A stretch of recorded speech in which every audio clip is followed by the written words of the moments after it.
A beautiful day in the nation's capital as the Georgetown Hoyas welcome in DePaul for a weekend series. Georgetown and DePaul both coming into this contest 1-20 in conference play, both looking to jump up a little bit in the standings as they both find themselves in the basement here with just one series to go in the regular season. 80 degrees and sunny in the nation's capital. Let's walk you through the starting lineups today. First for the DePaul Tigers. It'll be Bailey Cosgrove to lead things off, followed by Alexis Hove and Lydia Entima. Chelsea Parker in the cleanup spot, and Kelly Beaupre, Addison Talbot, Carly Alvers, Brianna Rodriguez, and Zoe Levine to turn things around. For the Hoyas, Amy Wismar gets the nod in the circle today. Wismar comes into this contest with a team-best ERA of .456 and a whip of .184. She's 1-7 in her 23 appearances in 10 starts. Her 50 innings of work, she's allowed 66 hits and 27 walks, along with 33 earned runs, 33 strikeouts as well. Tab to her name, second most for the Hoyas this season. In the infield, from right to left for Georgetown, it's Kuzo, Rebhan, Fenton, and Strittmatter over at the hot corner. In the outfield, from right to left, it's Park, Turner, and Sarlo, with Pardini behind home plate. First pitch from Wismar on the way, just a tick outside, taken for a ball, and it's a 1-0 count to lead things off.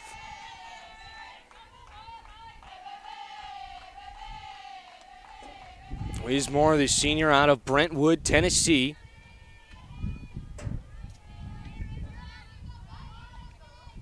He's had a solid campaign in her final season. 1-0 on the way. Downstairs, taken for a ball.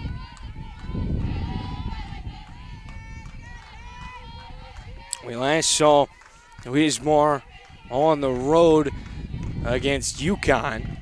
Played 2 games in that doubleheader as this one's cranked out to right field, and it's out of here. A leadoff home run to kick off today's contest.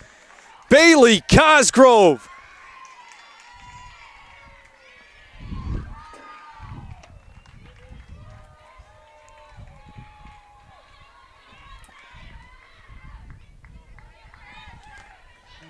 Didn't like the first 2 pitches she saw. Waited till it went dead center down Main Street and sends it out of the ballpark.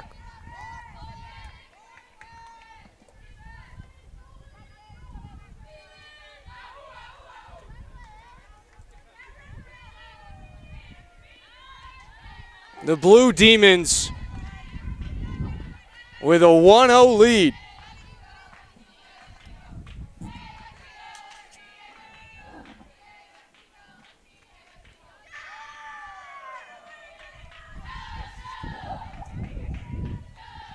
One now for Alexis Hogue.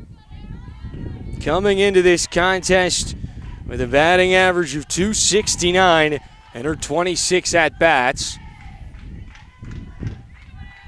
Showing bunt from the Southpaw's batter box. Pulls it back and takes it for a strike. It's a 1-2 count. What a start for Cosgrove. Just her second home run of the season. Her 14th extra base hit as well. The rise ball can't find the zone. In the top shelf, ties up the count at 2-2.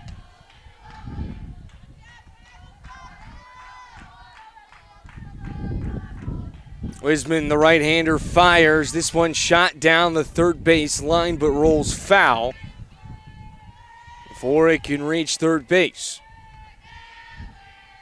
They'll go back to the circle and try it again.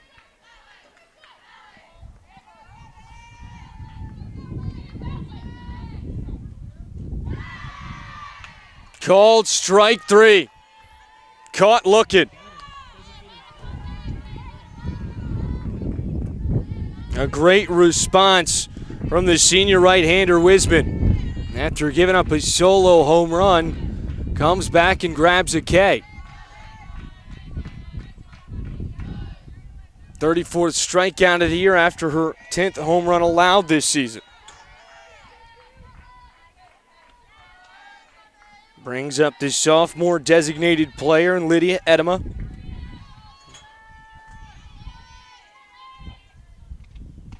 Pitch on the way, upstairs. Taken shoulder high for ball 2. Edema with his second highest batting average for the Blue Demons this season. Taken right down the pipe for a strike.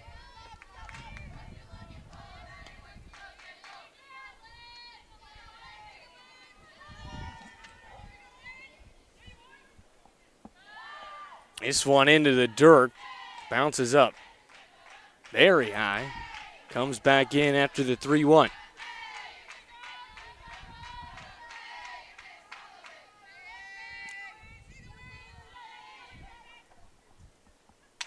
Cranked out to center field. It's got some carry over the head of Turner. This one's going to be extra bases.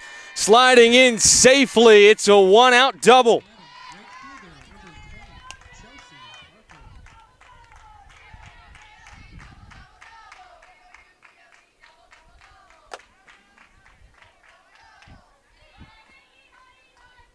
Extra base hits have been the name of the game through the first 3 batters. A home run, a backwards K, and a double. And the Hoyas want to talk things over with Wisman. Wismar, you obviously don't want to go away from her this early.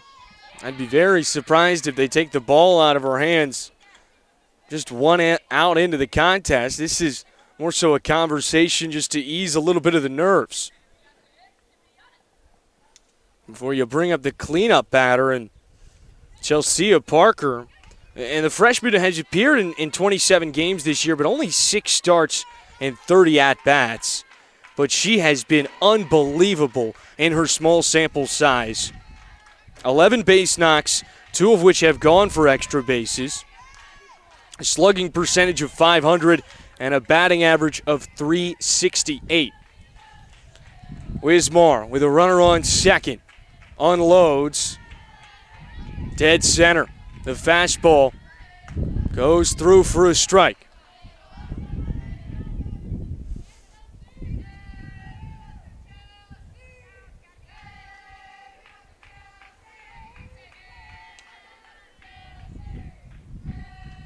Oh, 1. This one punched out to left center field. Park has a beat on it, reels it in for the second out.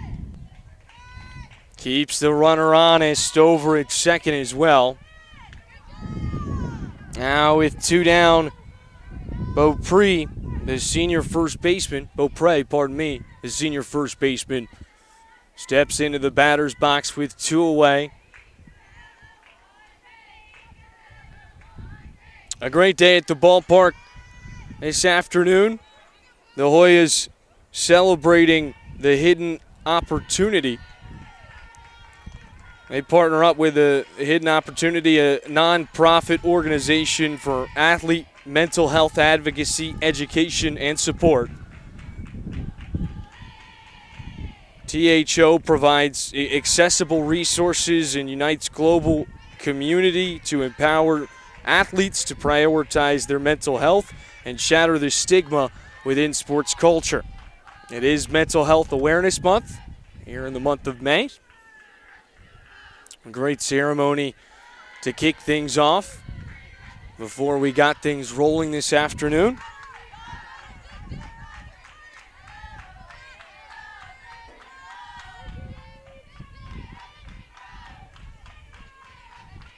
Abby Kozo shared some words on the PA system before we got started.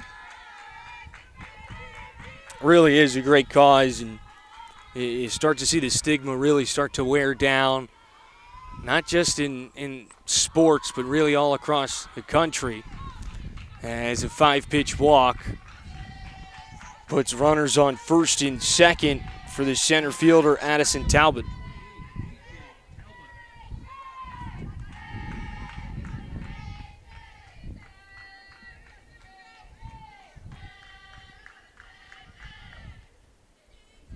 Right-hander kicks and fires. Up top, ball one.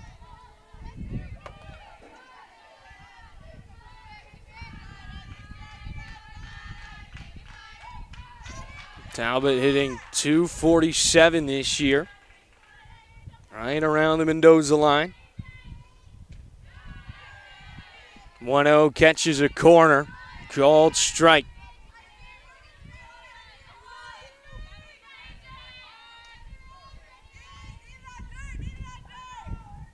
Talbot's been an impactful player for this Blue Demons team the last 3 years.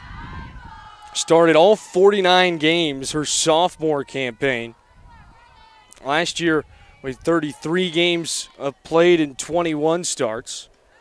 Waved by to tie up the count. Deuce is wild. This season, Talbot more the same with 38 appearances and 31 starts. 2-2 on the way. Popped up foul behind the Blue Demon dugout. We'll try it again. Kuzo comes down from first. Gives Wismore some encouragement and a high five. 2-2, right up the gut. Squeaks past two Hoyas. Now a play at the plate. No, they're going to throw it to third. Runner's safe. Moving station to station. And another one comes across for DePaul.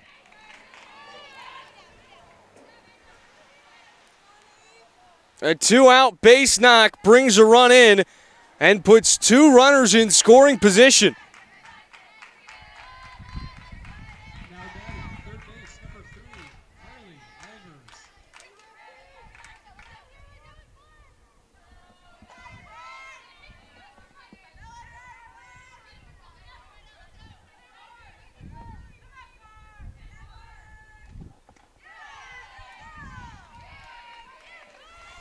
Harley Albers. Carly Alvers looking to poke one through and bring two more runs across. Wismore has been shelled here in the opening. A home run to kick things off, then a backwards K, followed by a double, a fly out, a walk, and a single that advanced to second on the throw to third. And it seems as though if the first toss had been to third, you would have kept runners at second and first. But instead, the Hoyas tried to go home, realized they didn't have it in time, and went to the hot corner. Obviously, hindsight's 20/20. Now you find yourself in a jam. 3-1, 2 away, 2 ducks in the pond. Wismore lets it fly. Second walk of the frame, and the bags are juiced with 2 away. The 8th batter of the inning, Brianna Rodriguez, up to the plate for the Blue Demons. The right-handed hitter hitting .220 this season. 11 ribbies to her name.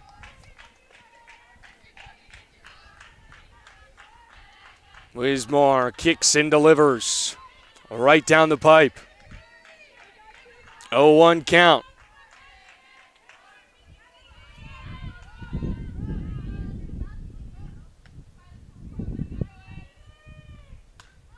Popped up foul. Wismore finds herself up in the count 0-2.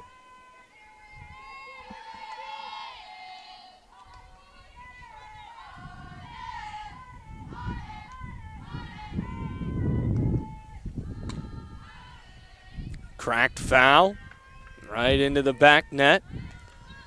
We stay stuck at an 0-2.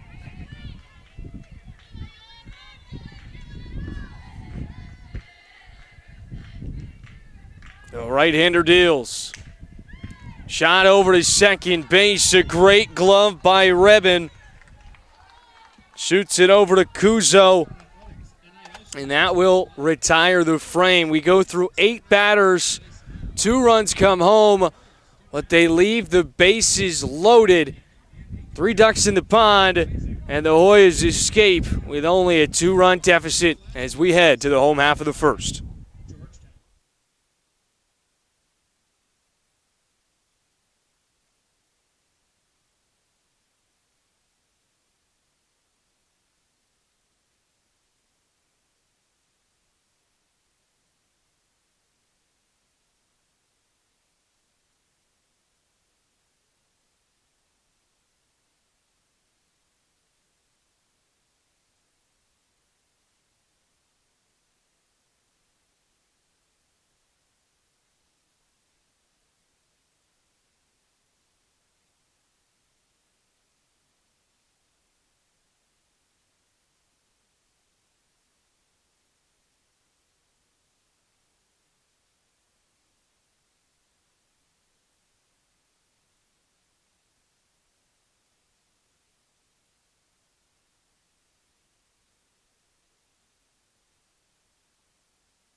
And we welcome you back into the ballpark here at Nats Academy.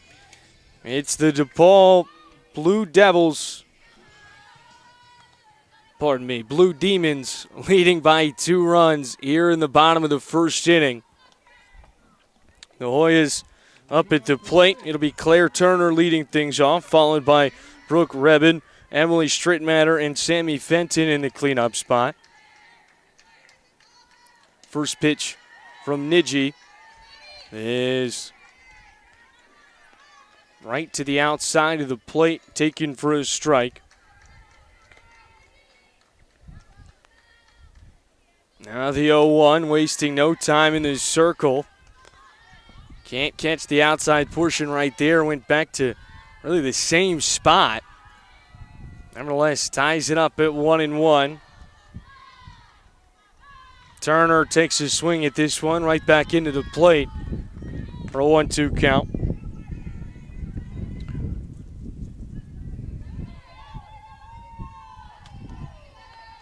Dearana Campos batting 5th in the order today. Abby Cuso, Holly Pardini, and Gabby Park and Nina Sarlo to turn around the order.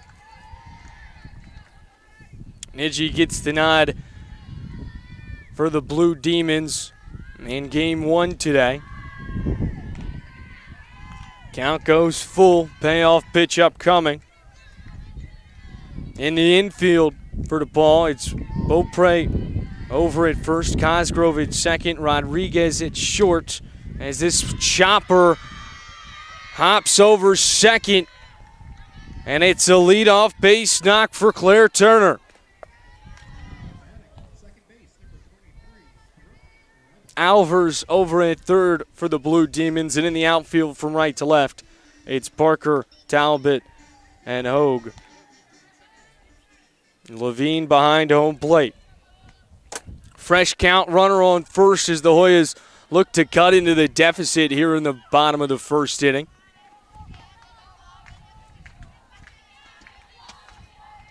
First pitch from the right-hander goes above the zone, 1-0 count. She'll wind and deliver this one sky high into the infield. Rodriguez underneath to clamp it for out number 1. Turner was on her horse as soon as that one popped off the bat. She was ready to head for second and quickly stopped in her tracks. Got back to first before that one hit the glove of Rodriguez. Brings up Emily Strittmatter. First pitch up high, taking it to shoulders. A little bit of a hesitation from Levine. Thought about throwing it to Beaupre at first. Or maybe just a little bit of hesitation to try and keep Turner honest. Same thing once again. But this time the pitch from Niji. Right down center street. 1-1 count. Taking at the shoulders. They really do have eyes over on Turner. She is one of the most effective base stealers on this Georgetown squad. 9 for 10, and she's trying to make it 10 for 11. She will. A stolen bag right on cue. Turner now finds herself in scoring position, and a 3-1 count for Strittmatter. Pitch on the way. Shot over to Rodriguez. A quick flip to first. And a 6-3 ground out off a fielder's choice. Turner advances to third. Fenton will try and bring her home. Fenton hitting .273 this season. She's appeared in 35 games and started in every single one of them. 0-1 count to lead things off. This one ripped down the left side. Oh, got a beat on it. Brings it in for the final out of the frame. Turner held stranded at third. And the Hoyas put up a goose egg in the bottom of the first. DePaul will look to extend their lead when we come back in the top of the second.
We welcome you back into the nation's capital here at Nats Academy. It's 2-0 Blue Demons leading the Hoyas. DePaul will go 9-1-2 in their order. Early hit over to the shortstop. And what a throw made on one knee by Fenton. A beauty off the bat from Levine. But Fenton, with an unbelievable play from the turf, to grab the first out on just one pitch. We move back to the top of the order for Bailey Cosgrove, who led this game off with some early fireworks. She took two balls and then demolished a ball out to left center field. Takes her first strike of the contest. Wismar, a riser, high and away. 1-1 with one down.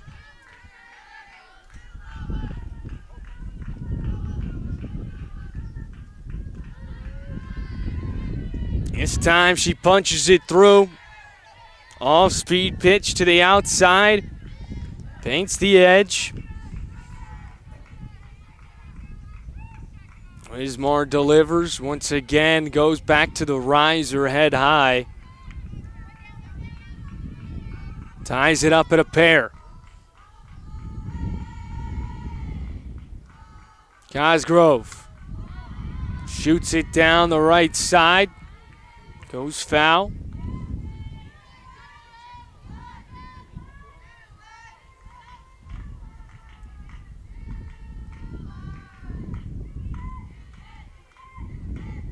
Two on the way. This one punched out to left field. It doesn't have the juice. Almost the same exact spot that she had in her first at-bat. This one just about 6 feet shorter. Got to the warning track. Couldn't send it over the fence. 2 up, 2 down for Wismar. And the Hoyas with a much stronger defensive frame here in the second. Oh, at the plate. First one runs outside. Ball 1.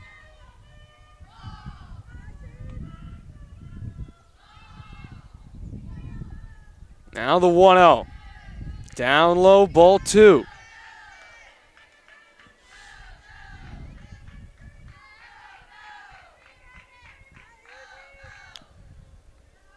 Both these squads just with one conference win this season. That number's going to change for somebody today, no matter what. DePaul's conference win came against Seton Hall in mid-March. Cosgrove, or no, pardon me, Hogue watches it go right down the center. A red light on a 3-0 count. Now the 3-1. Sent foul down the left side. Payoff pitch upcoming.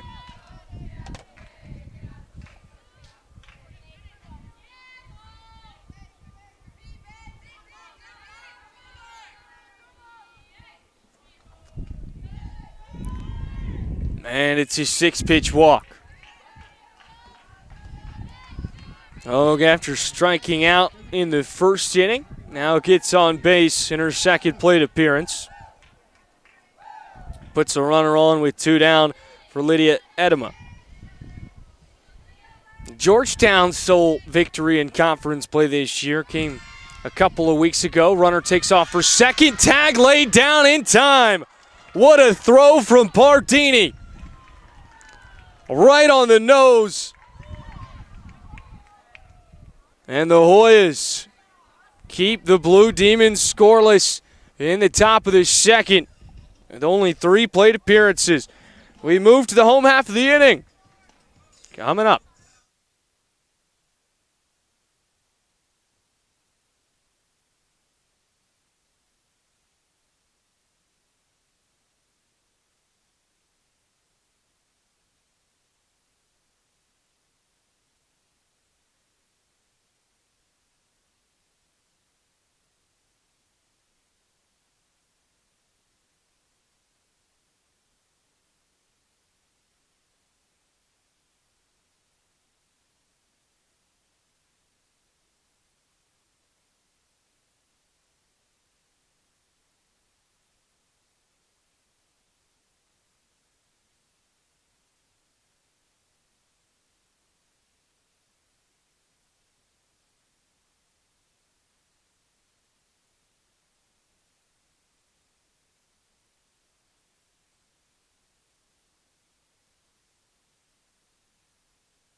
Bottom of the second inning.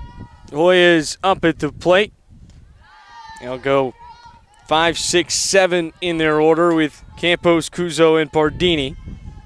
Pardini with just a spectacular toss to catch the base runner at second, trying to swipe a bag. A really great defensive frame from the Hoyas in the second after an offensive eruption in the first inning from the Blue Demon offense. And all it took was 3 pitches for them to get started. Nevertheless, Georgetown looking for an answer. Down by 2. 2-1 pitch waved by. Count ties up at a pair.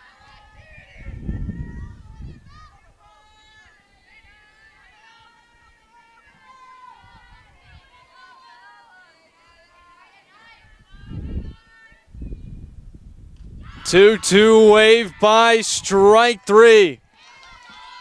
Niji gets her first K of the afternoon.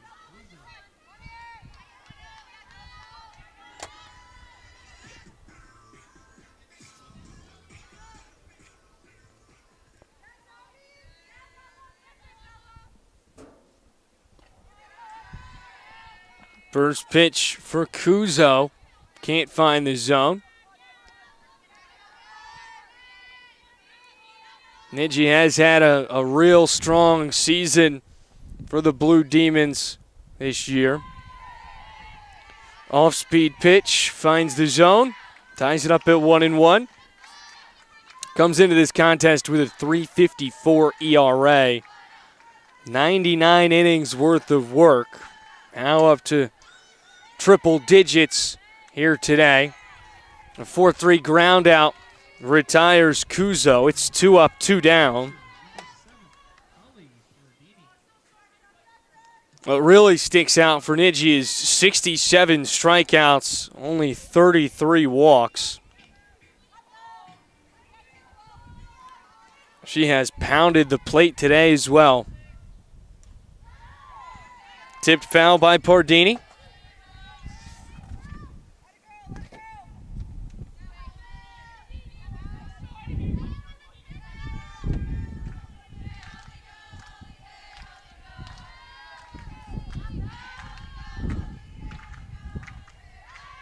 And into the backstop once again.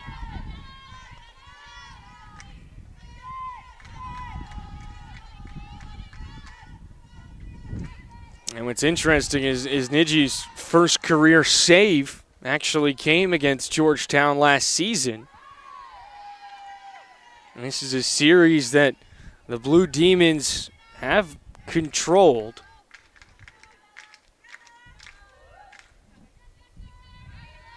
Georgetown 5-27 against DePaul. The 1-2 lifted foul. I'll try it one more time. And interestingly enough, majority of their wins have come on the road against the Blue Demons. They're just 1-14 at home. Deuce is wild. Downstairs, ball 2.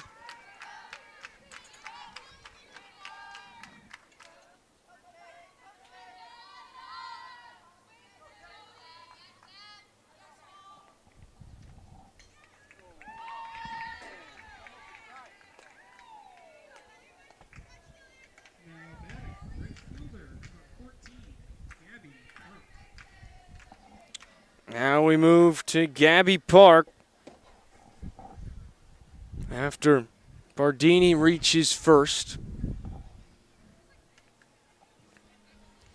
And you know, we just saw Pardini with that laser behind home plate in the top of the frame.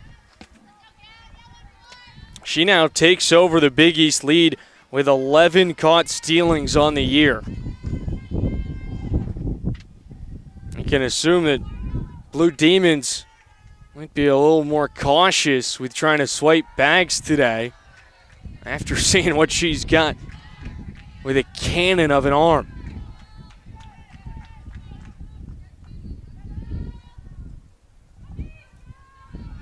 One-0. Outside and down low.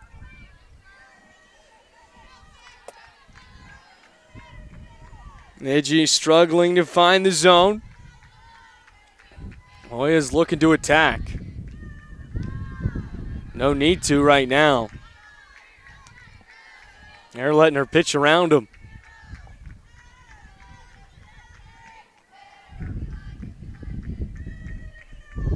(3-0). Pulls back a bunt. Grazes the inner portion of the plate. First strike of the count. The 3-1 on the way. This time tried to lay it down. The runner takes off for second. Slides in safely.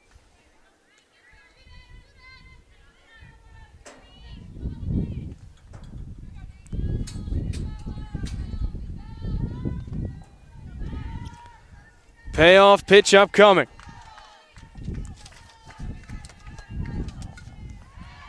Sent in the backstop.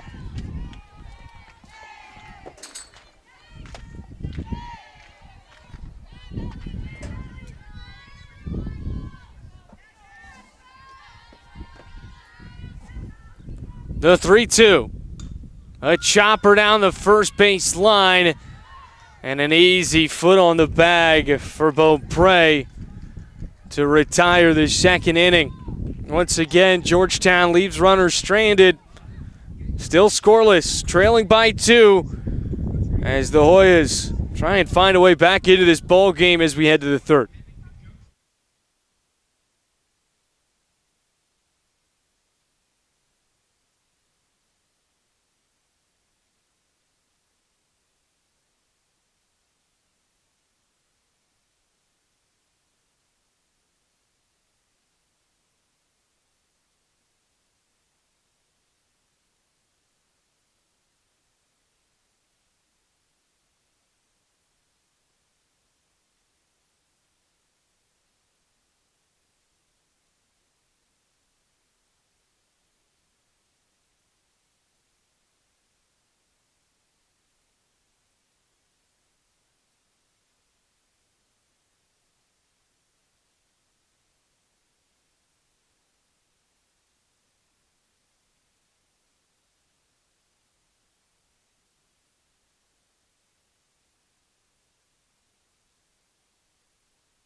Third inning underway from Nats Academy.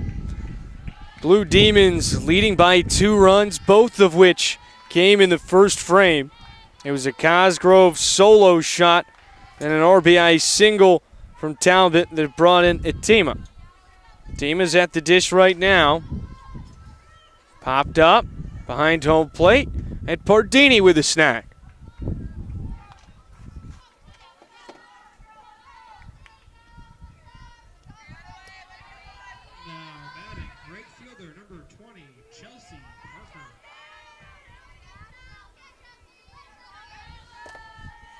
Chelsea Parker flew out to left her last plate appearance. Sends it over to left field and foul on top of the Nats Academy building.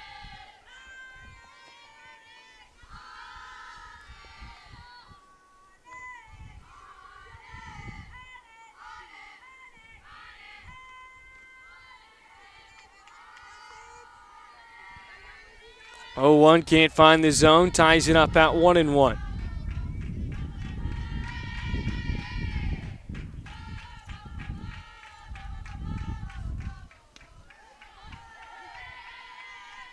Called ball 2.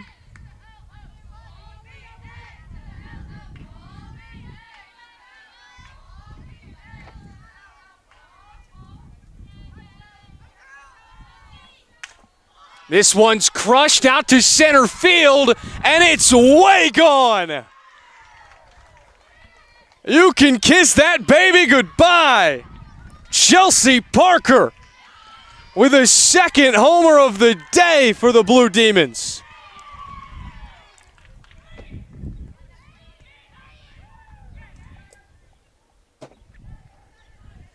An absolute no-doubter to center field.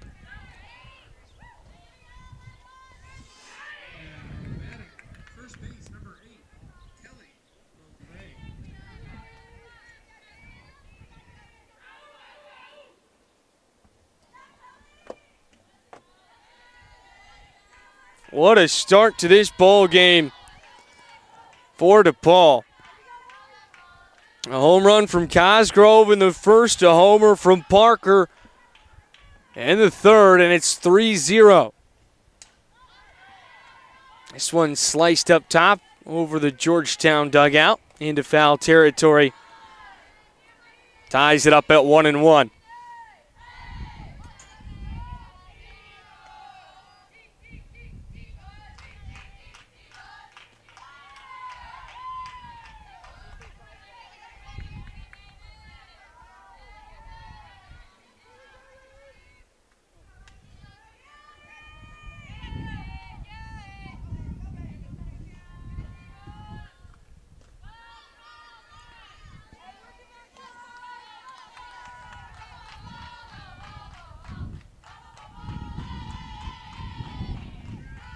Both teams looking to snap their losing skid. 7 straight games for DePaul, 5 straight games for the Hoyas. Right now, the Blue Bats are just scorching hot. And it looks like we're going to get our first pitching change.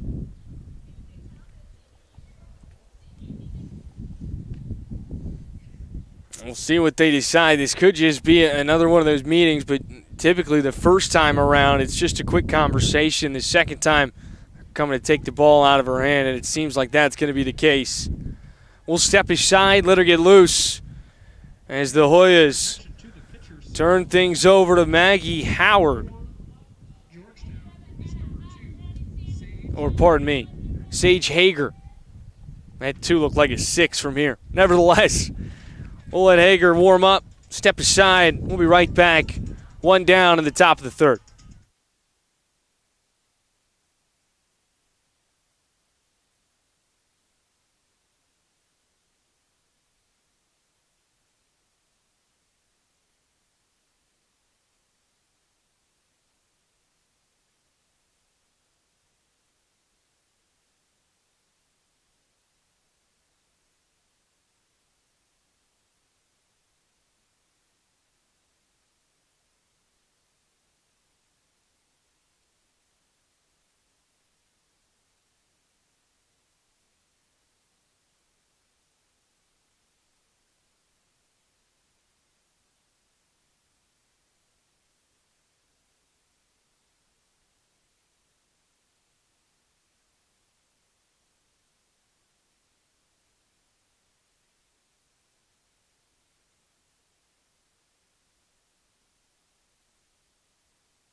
Hager steps into the circle for the Hoyas with a runner on first and 1 away.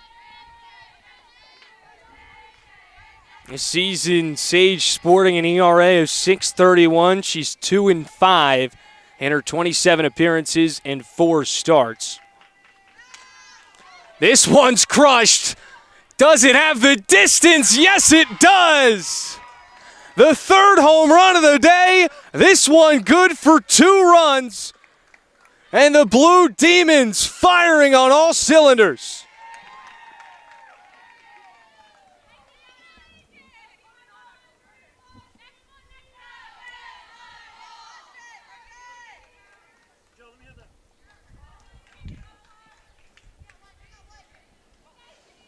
An absolute missile out to center field.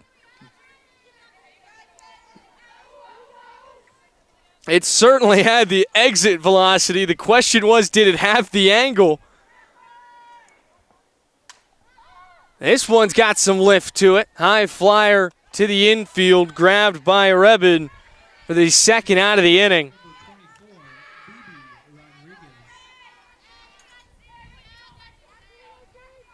What a frame it's been. You had a pop-up behind home plate for Fatima to begin the 3rd. Then a home run from Parker, a walk for Beaupre, which then caused a pitching change as a Kansas City special gets down on the fringe of the infield for a base knock for Rodriguez. And we move to the bottom of the order for Levine. But after the pitching change, I mean, once again, just immediate action coming from Talbot. They are wasting no time at the dish. They are coming out swinging and certainly seeing it well. A 5-0 advantage with 2 away in the bottom of the 3rd. Another blooper gets down and runners go station to station. The 4th base knock in 7 batters.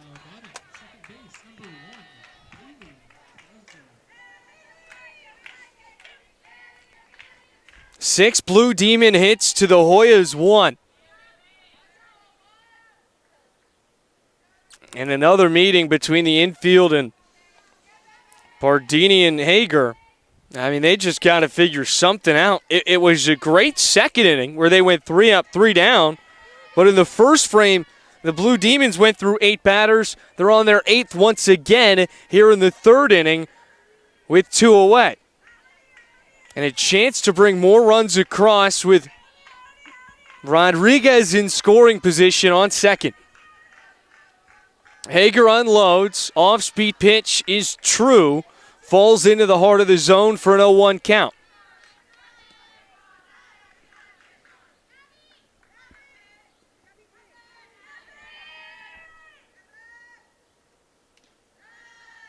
Tries to paint the outer edge, just a tick outside. Makes it 1-1.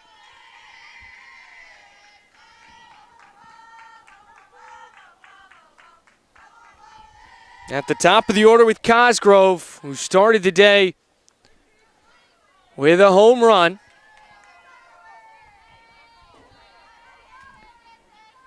The team's best batter, hitting .319.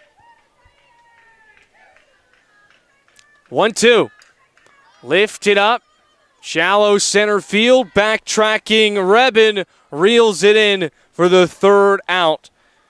We go through 8 batters once again. This time around, 3 runs come home. And the Blue Demons sport a 5-0 advantage going into the bottom of the third.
Bottom of the third inning, Hoya's trailing by 5 after a 3-run inning that included 2 home runs.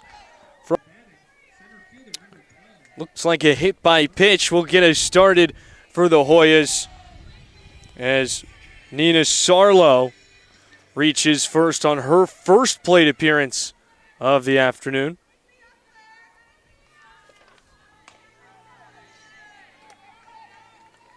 We've already been through the entire DePaul batting order twice. Now we've been through Georgetown's once. Back up to the top for Claire Turner with a sole base hit today for the Hoyas. The 1-1, taken for a strike.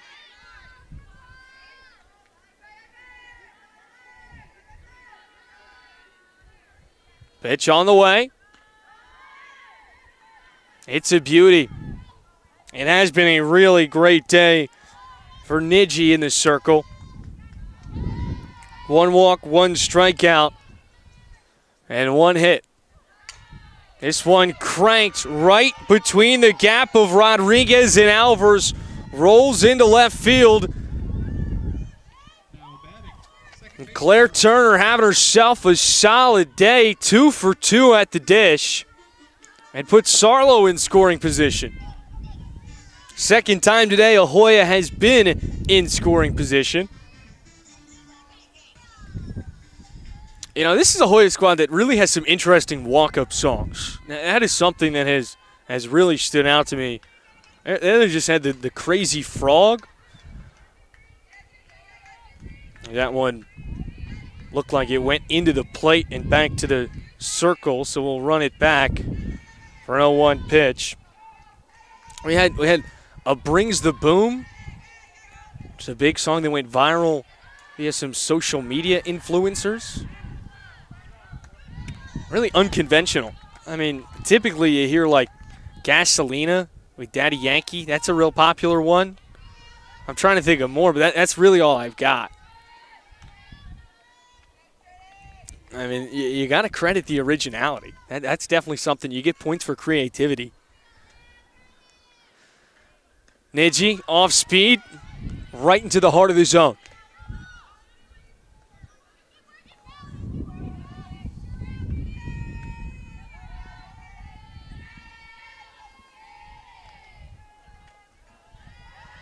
Ball almost got away from Levine behind the dish, able to recover and corral it quickly to keep the runners honest.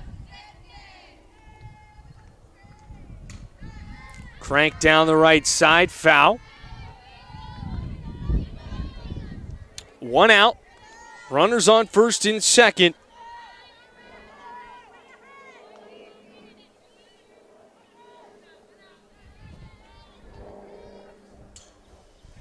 Slow roller. This might be interference. Yes, it will be.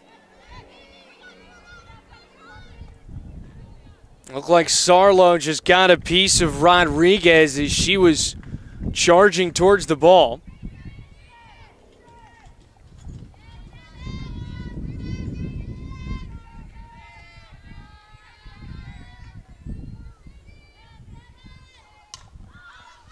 High fly ball, deep center field. Talbot has a beat on it and brings it in for the third and final out of the inning. 5-0, DePaul leading, headed to the fifth.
Blue Demons back up to bat. It's Morgan Rogers to lead things off. Batting in place of Hogue, who struck out in the first. Got walked in the second, but caught stealing after the laser beam from Pardini behind home plate. Somewhat of an odd inning in the third to end things for Georgetown. 2 outs on interference. You had Rebin with catcher's interference, and then Sarlo with runner's interference heading over to third. This one sky high in foul territory. And what a play made at the fence by Fenton. Looked like that one was going to trickle over the fence, but stuck with it. Watched it all the way in. It's 1 up, 1 down.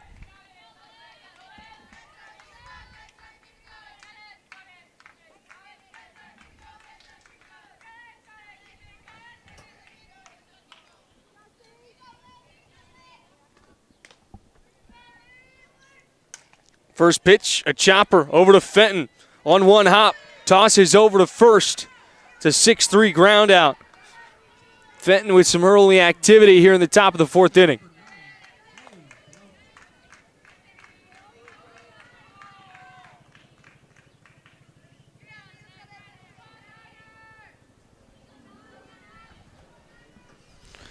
Fresh count, 2 down. They move to Chelsea Parker. Lifted up. Backtracking second baseman Rebin brings it in. Was that an immaculate inning? Did we just see 3 pitches and 3 outs? Oh my goodness.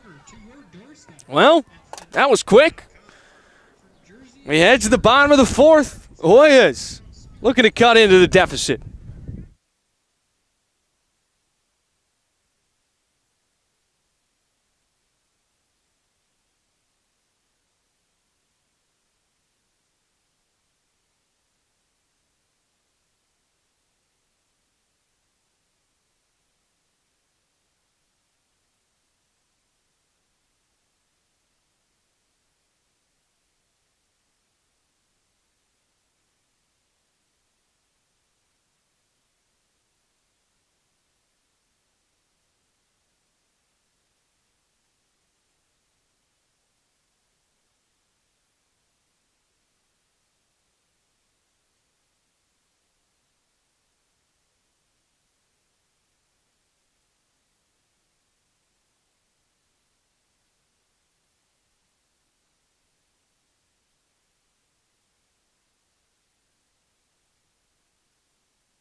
Georgetown trailing by 5 on their home turf at Nats Academy in the final series of the regular season. Georgetown and DePaul both 1-20 in conference play. 3 more chances to add another win to that column. 2 here this afternoon. Game 1 of today's doubleheader underway. 7 hits thus far for the Blue Demons, just 2 for the Hoyas. As the 1-1 pitch simmers outside for a ball.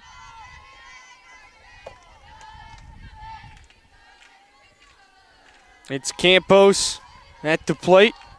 Struck out swinging back in the second inning.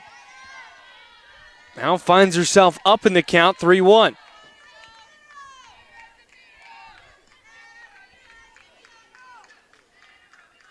Niji unloads. Punched foul down the left side.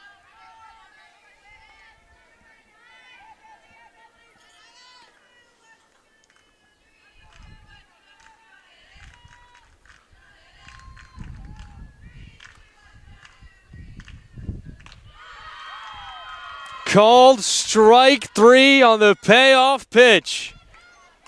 Campos thought she had it, was ready to gallop over to first.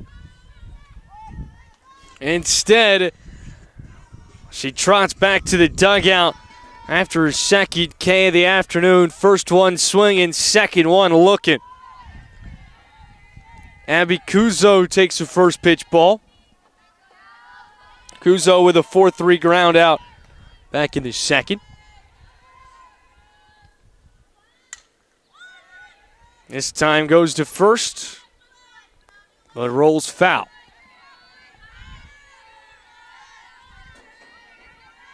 Count tied up at 1-1, 1 down.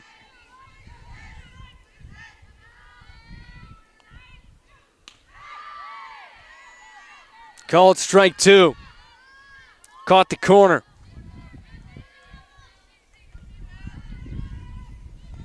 Do have an arm getting loose now for DePaul in their respective bullpen.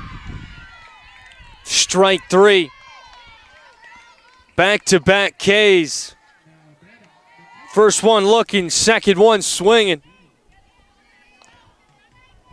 Abby Kuzo retired.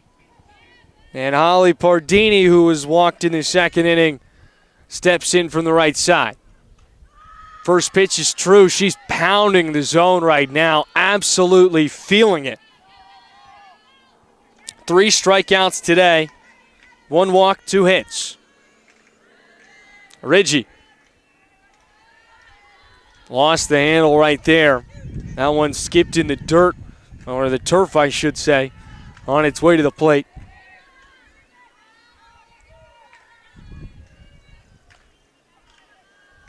One. Waved by for strike 2.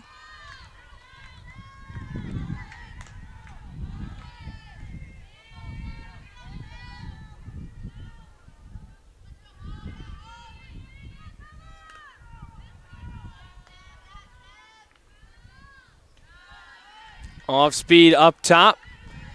Taking head high. Deuces wild. 2-2, 2 away.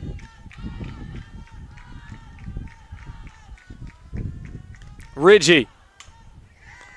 Shot down the right side. A sliding play made by the right fielder, Parker. 2 strikeouts and a fly out to right. A 3 up, 3 down inning for the Blue Demons. They'll step up at the dish in the top of the 5th.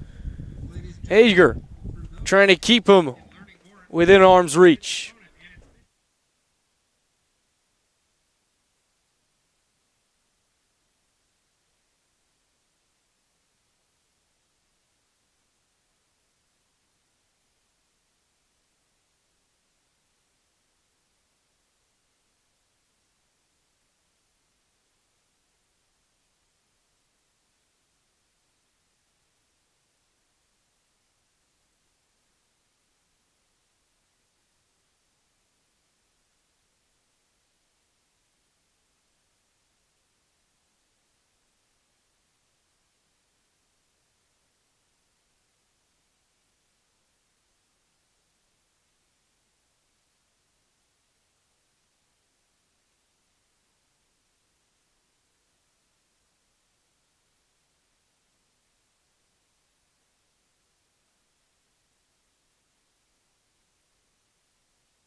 Fifth inning under action here at Nats Academy in the nation's capital. Georgetown playing host to the DePaul Blue Demons in Game 1 of today's doubleheader, the final series of the regular season. DePaul has had an excellent hitting performance this afternoon.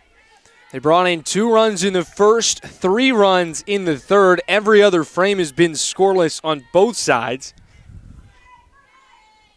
It was a solo shot from Cosgrove that got the party started within the first 3 pitches of the game. And an RBI single from Talbot as the Blue Demons went through 8 batters and their first inning of work. And they kept the party going with a home run from Chelsea Parker in the third. And then after a walk that forced a pitching change with who we see now in Sage Hager. And as soon as she stepped into the circle, she was met by Addison Talbot recording 2 more RBIs on the day to make it 3 total through just 2 plate appearances with a 2-run homer. It grazed the outer portion, or just the top of the fence. It was a hard hit ball. 2-2 for the first batter of the 5th inning. High and tight, but caught the corner. Beautiful placement from Hager.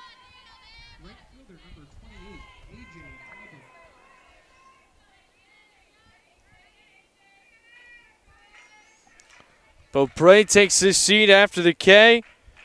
Talbot comes back up.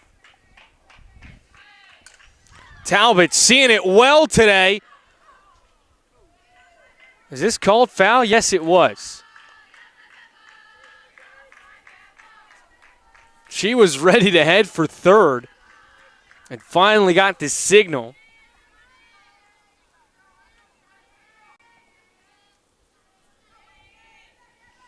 Oh, 1-1 down from the Southpaws batter's box. Same spot on a rope. It'll be a base knock. 3 for 3 today. 2 singles, a home run, and 3 ribbies.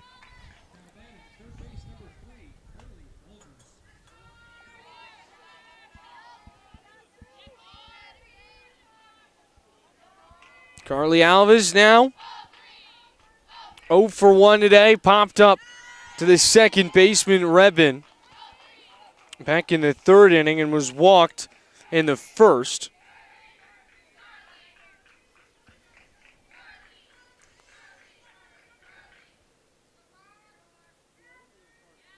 One-0 pitch. Shot out of a cannon down the right side. They're calling it fair. Oh, and the throw's offline. They're going to go home. Runners station to station. It's a stand-up double. And then an error that moves runners to third and home. We've got a 6-0 ball game.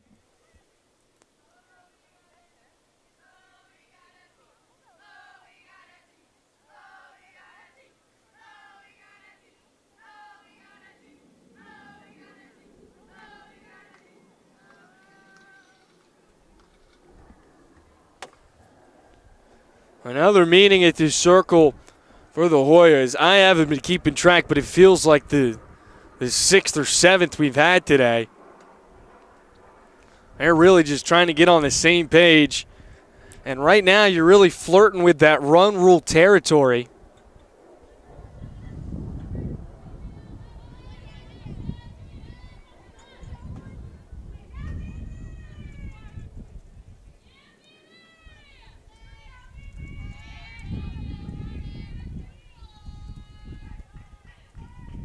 Rodriguez up at the plate. Now batting shortstop number 24, Phoebe Rodriguez. What could potentially be the game-winning run. Now on first base. A great poke up the gut. An RBI single for Rodriguez, who's now 2 for 3 on the day.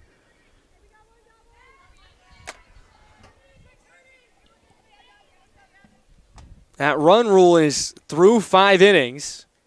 Oh, top and bottom, one team's got to be up by 8 or more runs. A 7-0 ball game right now, and a runner on first.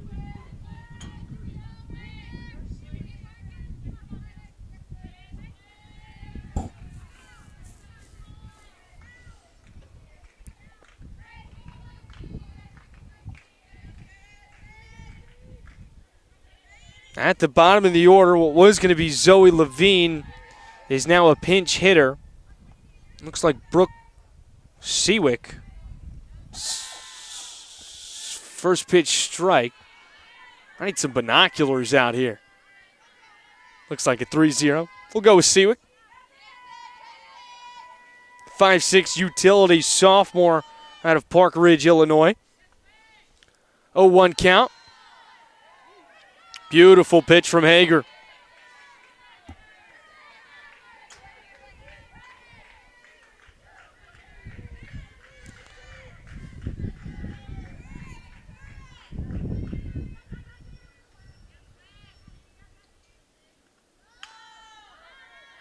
Popped up into foul territory and lands in the Hoya bullpen. We stay stuck at an 0-2.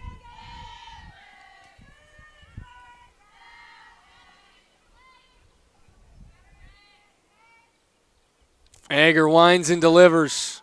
Lifted out to center field. Grab made by Turner.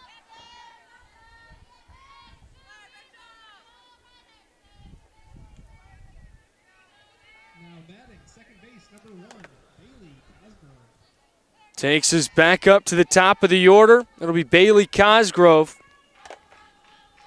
who's had 3 at-bats already today. This is her 4th. She's hit in every inning except for the 4th and hasn't had much luck. Beautiful grab made by Park out in right field. And after the leadoff home run from Cosgrove in the first, she's gone 0 for 3.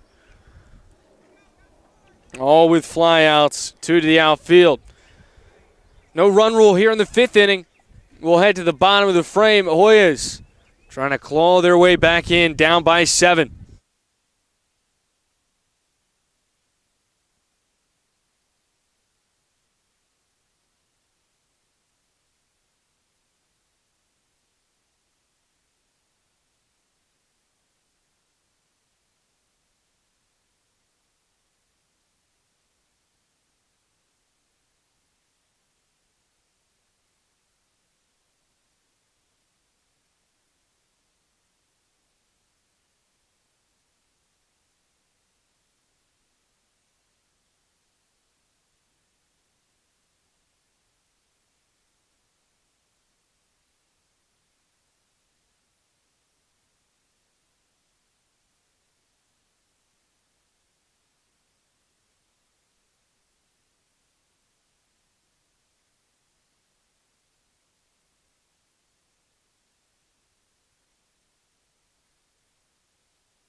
Gabby Park to lead things off for the Hoyas here in the bottom of the 5th. They'll go 8-9-1 in their order. Lays down a bunt, picked up by Alvers.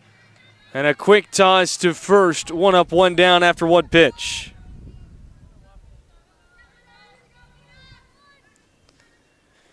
Nina Sarlo at the plate was hit by a pitch. Her first plate appearance in the 3rd inning. Then was called out after runner's interference when she collided with the shortstop Rodriguez on her way to the hot corner. First pitch is down for a strike. 0-1 up top, ties it up at 1-1.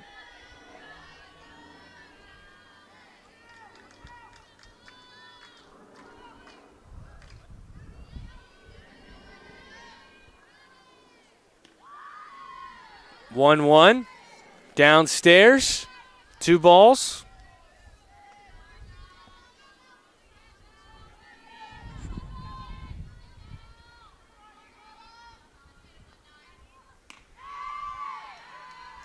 Called strike 2. It is fascinating to see both of these squads really entering a new era. You've got 2 first-year head coaches. For the Hoyas, it's Carla Ross and her first season for Georgetown. A Wisconsin grad, was a stud for the Badgers. Graduated back in 2012. Payoff pitch. A chopper over to the hot corner. Fielded, thrown, out in time. Alvers connects with Bo Prey across the diamond. Back-to-back 5-3 groundouts. They look a little different, but they're scored the same way.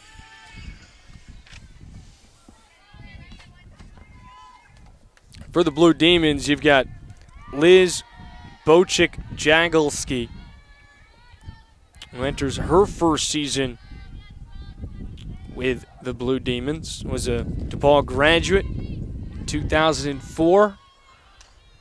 High riser into foul territory.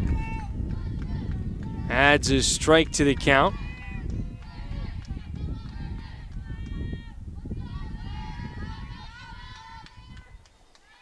Now at 1-1. Sent foul once again.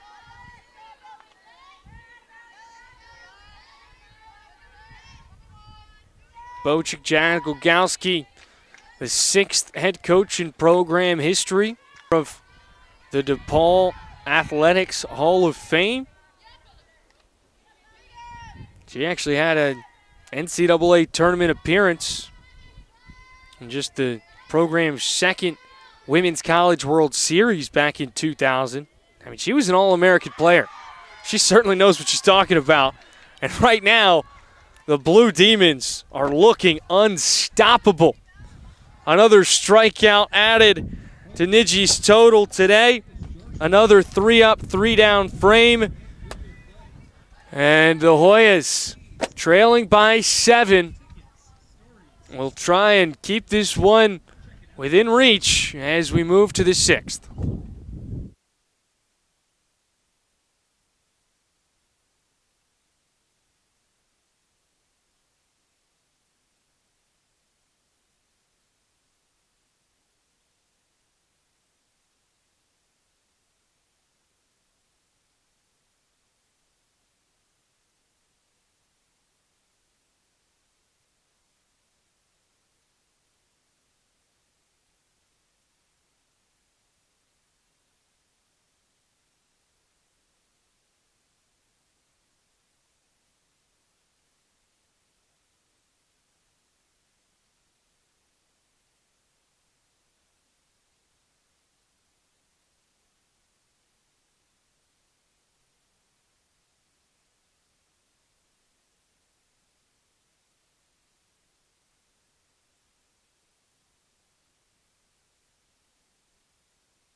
Center fielder Morgan Rogers back up at the plate for DePaul.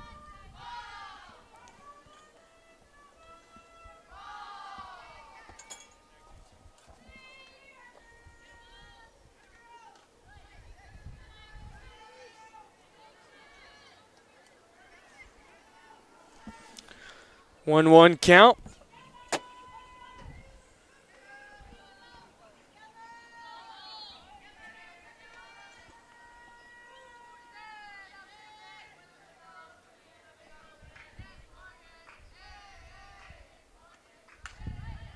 Check swing, got a piece of the bat.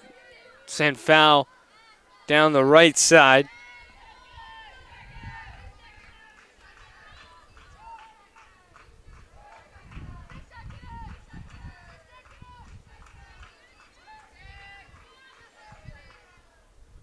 The 1-2. Well, outside. That's an easy take for Rogers.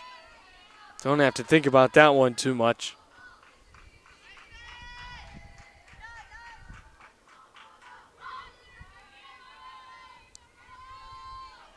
We've seen 2 different pitchers in the circle for the Hoyas today.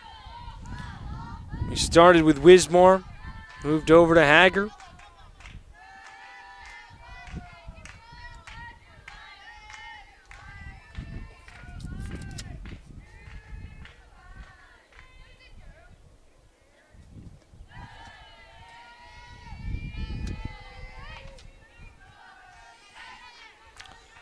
Count goes full. Payoff pitch upcoming.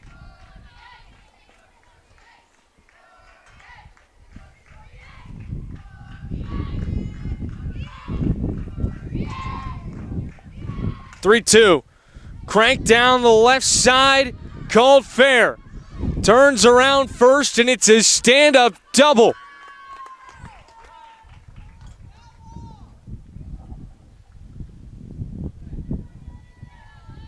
They're going to talk about this one. Tough to see from our angle.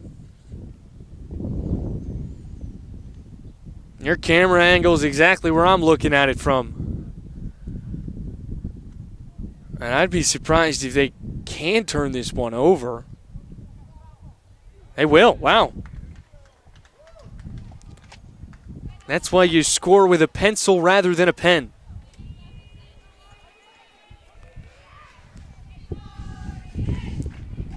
We go back to a 3-2 count. Rogers returns to the dish.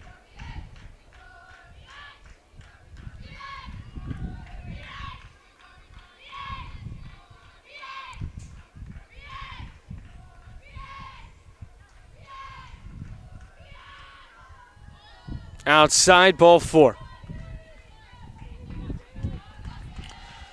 Well, if you're the Hoyas, you're not too happy with it because the runner still gets on base, but now Rogers on first rather than second.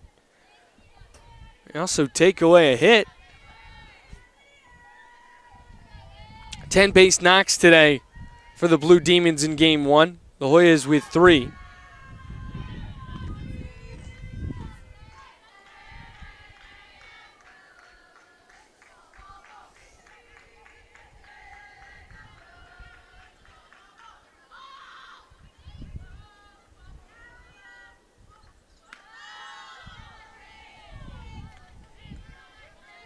One count. Beautiful pitch by Hager.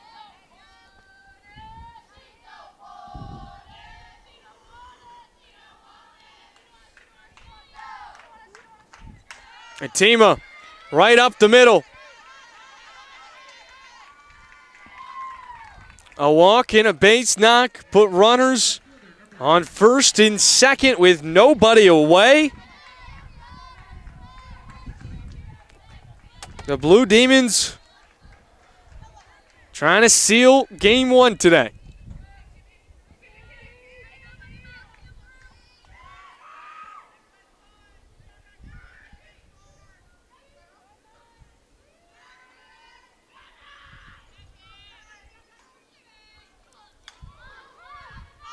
Popped up down the left side.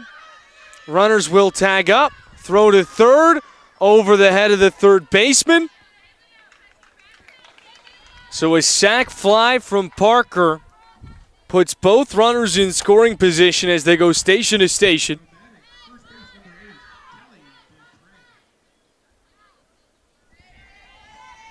Now Beaupre will just look to get one into the outfield and bring a run in.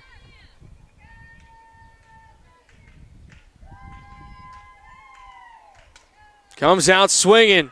The play at the plate, caught in a pickle, and out.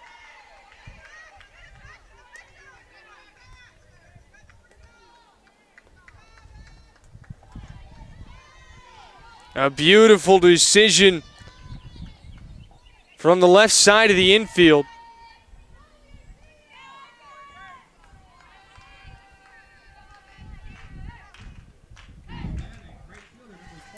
Now you got runners on the corners with 2 down.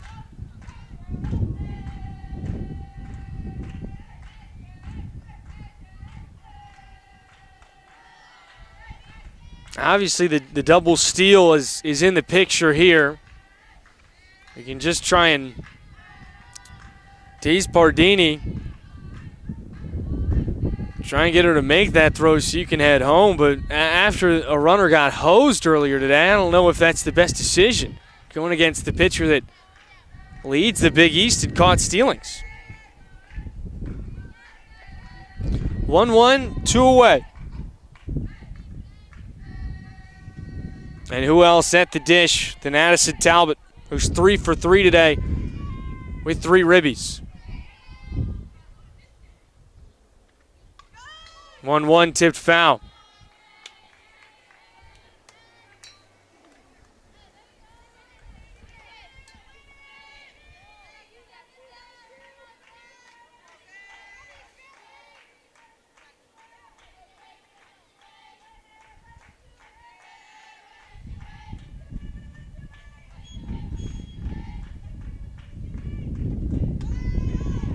Lifted foul once again. 1-2, 2 down. Runners on the corners. Atima over at third. On first, Beaupre. Talbot, high flyer into center field. Grabbed by Turner. Runners on second and third with one out. And the Hoyas stand tall. There'll be no run rule today. Bottom of the 6th inning. Hoyas back up at the dish.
Brooke Rebhand to lead off the bottom of the 6th inning.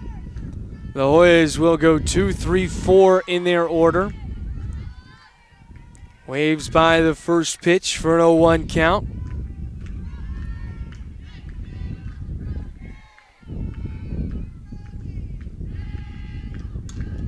This one shot down the right side, foul.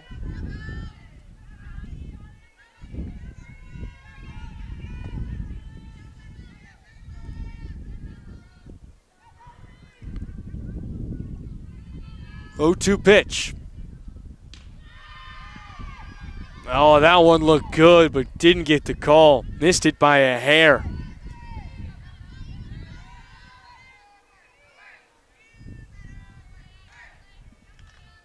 Ridgely, the right-hander, unloads. Sent foul. A good fight here from Brooke Rebin, who's 0 for 2 today. Flew out to the shortstop in the first, was called out with batter's interference back in the third.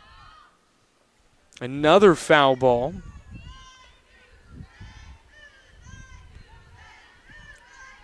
Stays stuck at 1-2.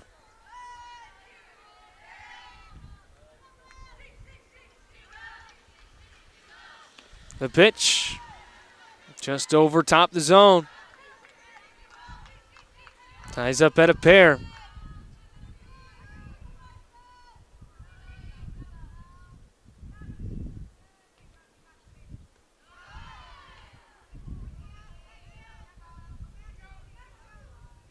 In the dirt. An appeal from Levine behind the dish. Deemed not guilty. Now the payoff. Ridgely. Got him swinging. Another K on the day. Make that number 5. Now batting. Third base, number 8, Emily Strittmatter.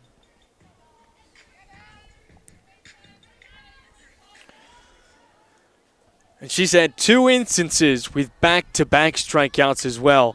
This one's sent out of center field. This one's out of here.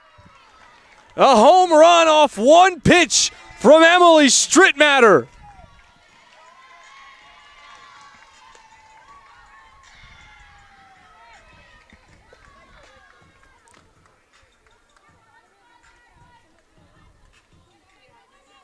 The 4th bomb today, but the first one from the Hoyas. And Georgetown finally able to get on the board and cut it to a 6-run deficit in the bottom of the 6th.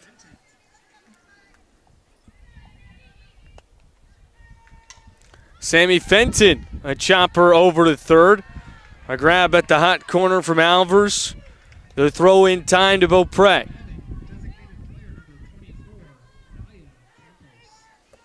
So Naya Campos now steps up to the dish. 0 for 2 today with 2 strikeouts.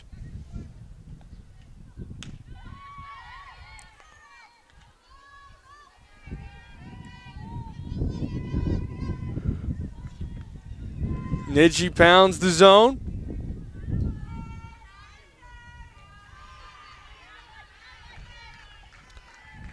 Sinker just a touch too low.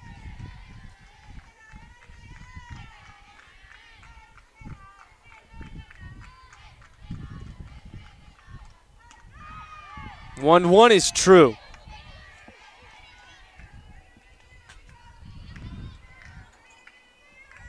1-2 count, 2 away, nobody on after the solo shot from Strittmatter.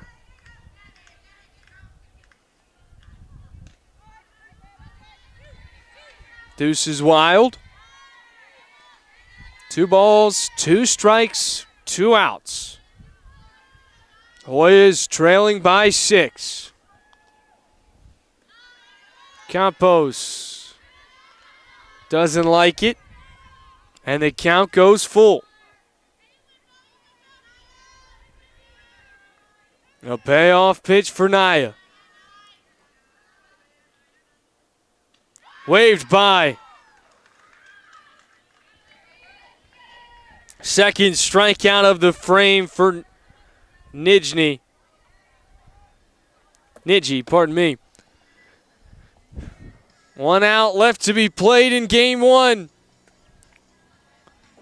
It's the Blue Demons up by 6.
Blue Demons back at the dish in the top of the 7th inning, looking to close this one out. Up by 6. Alvers. 1 pitch is all it takes. Shoot one right up the gut. It's been a common theme today. A lot of these hits have come within the first 1 or 2 pitches of an at-bat on really both sides. And you saw Strittmatter send one out of the ballpark with his solo shot off 1 pitch. Nevertheless, it's the Blue Demons with a leadoff base runner. And a fly up to the shortstop in Fenton, reeled in for the first out. And a nice toss back to first, attempting to make it a double play, but a good recovery from Alvers. Bottom of the order for the Blue Demons. Outside, ball 1. Runner on first, 1-0 count. 1 down.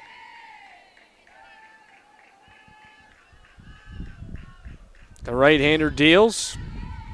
Inside, ball 2.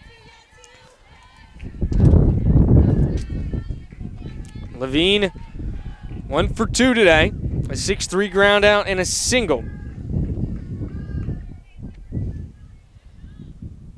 2-0, out to center field, and a glove by Turner for the second out of the frame.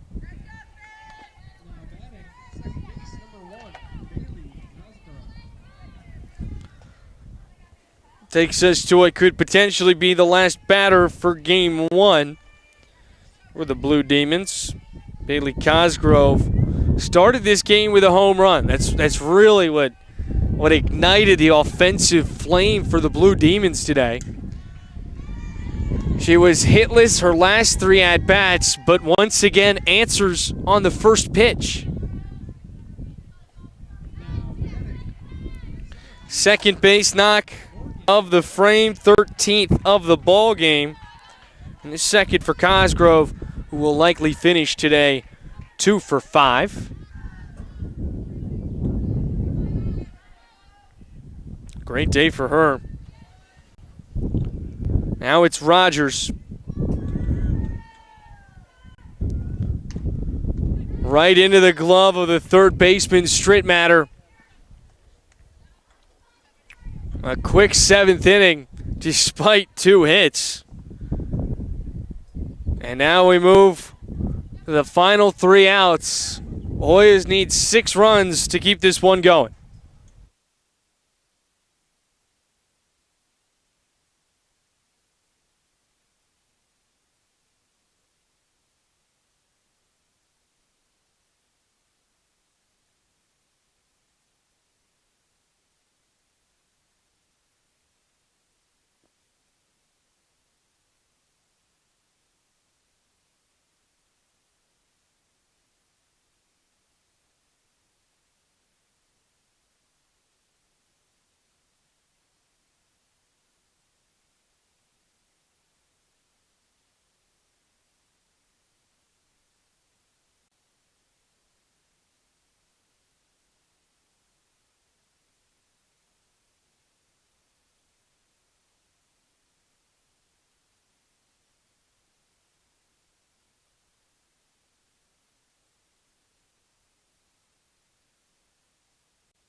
Guzzo up to bat. And the bottom of the 7th. 0 for 2 today. Had a ground out to second in the second. Struck out in the 4th. Niji having herself a real solid outing today for the Blue Demons. She has been straight nails. 4 hits, 1 run, 7 strikeouts.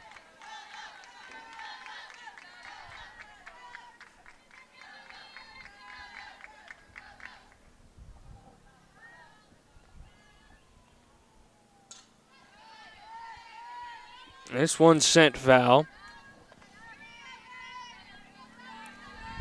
2-2. DePaul 3 outs away from getting their second win in conference play this year.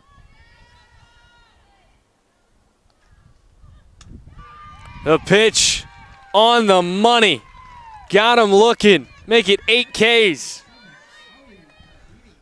She has a chance to go for double digits. I mean, it's not going to be easy. You got to retire the next 2 batters. Nevertheless, she needed 3 coming into it. She's 1 for 1 thus far. Gets the out with a pop-up to left field. 2 up, 2 down. And we move to Gabby Park.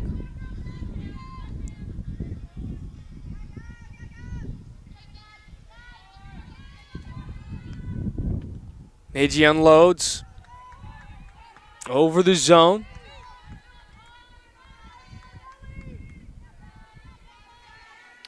It did set a new season high for Nagy in the circle in terms of strikeouts. Previously set at 7 against UMass earlier this year. Has eclipsed that now with 8.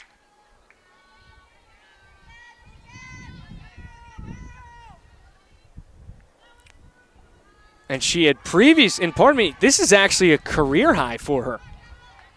She had previously set her career high last season with 7 strikeouts against Georgetown.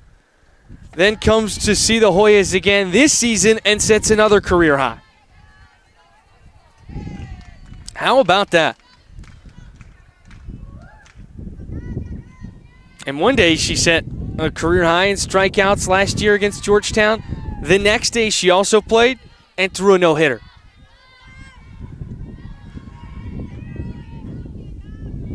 Deuce is wild. 2-2, 2 down. DePaul, 1 strike away. Nijny gets him swinging. 9 strikeouts, a career high. What a ball game for the junior right-hander. The Hoyas fall in game 1, 7-1, but they'll get another crack at it when we come back for game 2. A brief intermission. We'll be right back in about 30, 45 minutes. We'll see you back there.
And we welcome you back into the ball game.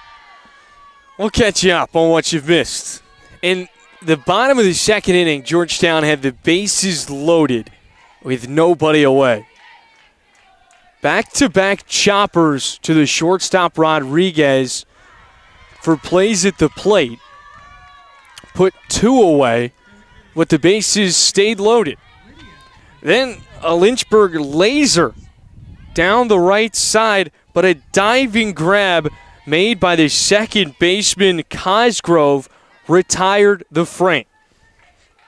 So Nijni works herself in and out of a jam, and we come here to the top of the third.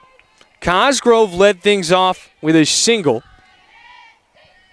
Then Rogers was out on a strikeout. Nevertheless, during Rogers' at-bat, a wild pitch or a pass ball. I don't. It's one of those 50-50 ones where the catcher got a mitt on it, but not one where you'd really blame Pardini behind home plate. Nevertheless, advanced the runner into scoring position, and that's currently where we sit. Atima at the dish, who had a 2-run bomb in the in the first inning, is what gave the Blue Demons the lead in this affair. Now she's back at the plate with a 2-1 count and a runner in scoring position with Cosgrove on second. Pardini and Dunn having a quick meeting at the circle.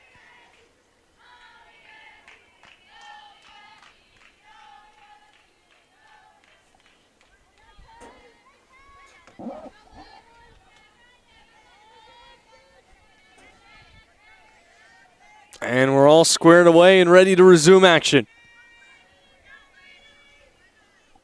Dunn, the right-hander, winds and fires. Tipped into the backstop. 2-2, 1 down.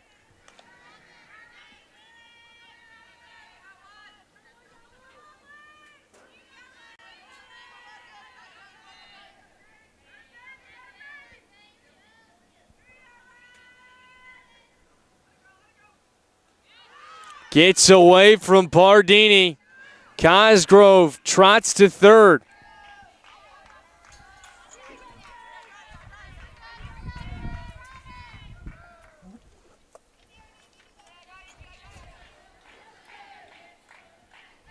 Cosgrove started on first and has moved her way to the opposite side of the diamond just based off self-inflicted Hoya wounds.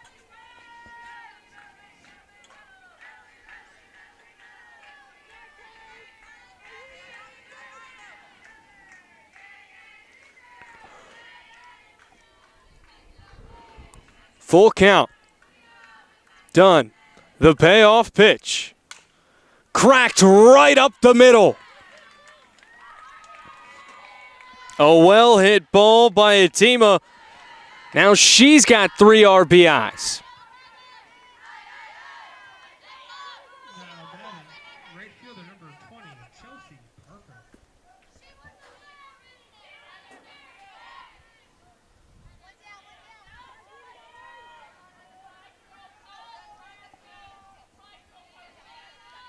Fresh count for Chelsea Parker.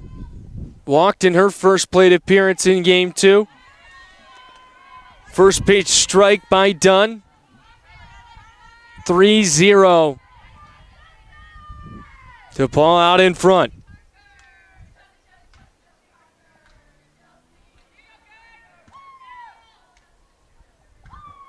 Parker holds off on the second pitch outside for the first ball.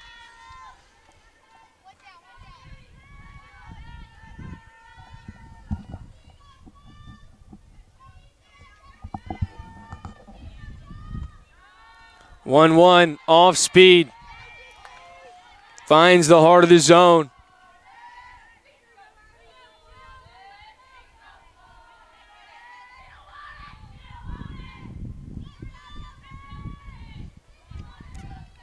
The 1-2. Popped up, out of play.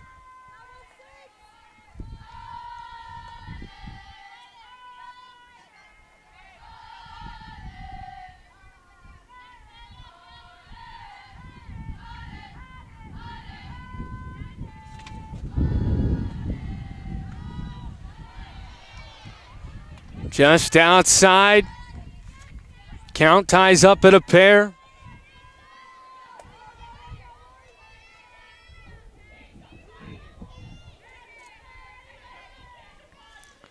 Sixth pitch of the at-bat. Cranked foul once again.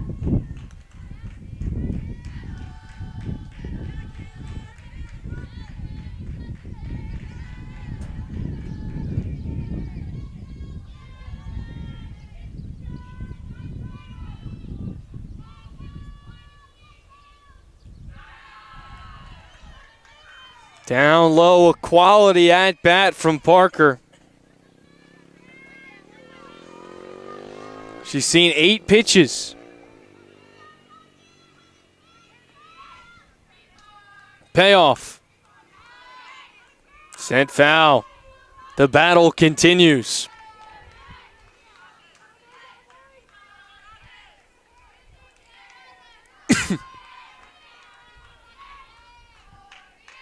Three, two, one down, runner on first. The right-hander Dunn lets it fly. Caught the inside corner. Strike 3. An argument or an appeal from Parker. The group's going to talk it over, but I don't know if anyone's got a better look at it than our home plate umpire.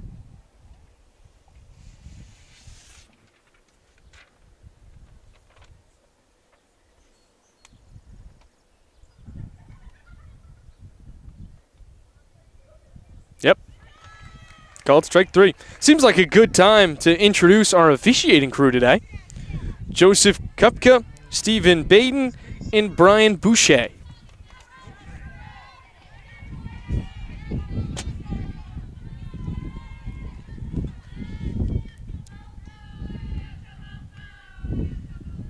Fresh count, 2 down.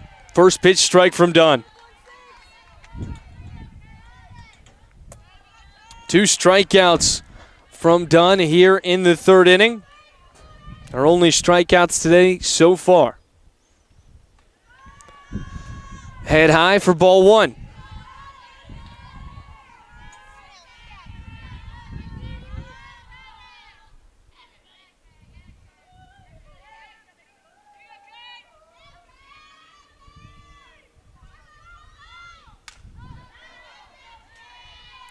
The 1-1 sent foul.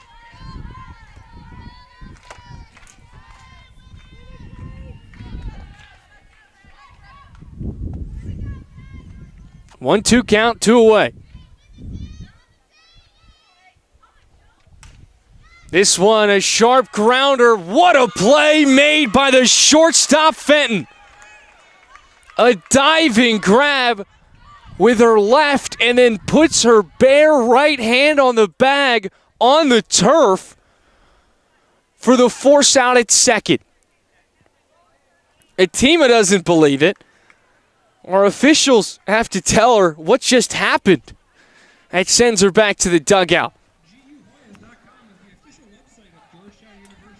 Nevertheless, DePaul gets 1 run home in the top of the 3rd. We move to the bottom of the inning.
And we welcome you back into the ballpark here at Nats Academy in Washington, D.C.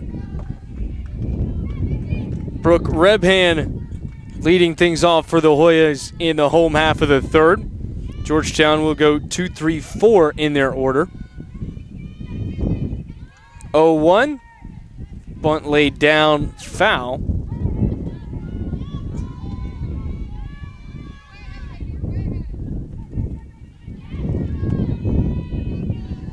Now an 0-2 pitch upcoming. That one got away from Nijni.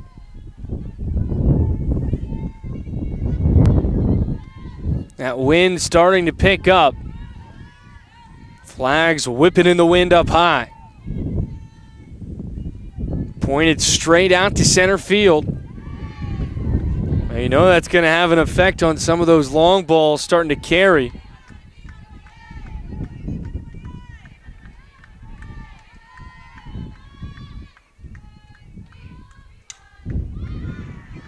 This one gets past Rodriguez at short.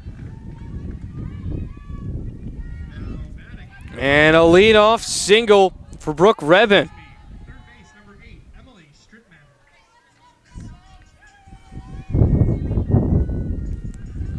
Strittmatter. Brings up Emily Strittmatter. The Hoyas with 3 base knocks today. Strittmatter had the first one back in the first frame.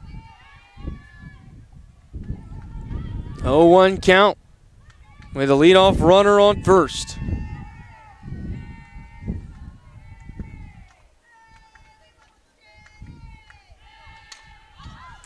High fly ball out to right field. Gloved by Parker. The relay in to the second baseman, Cosgrove. Keeps Rebhan at first.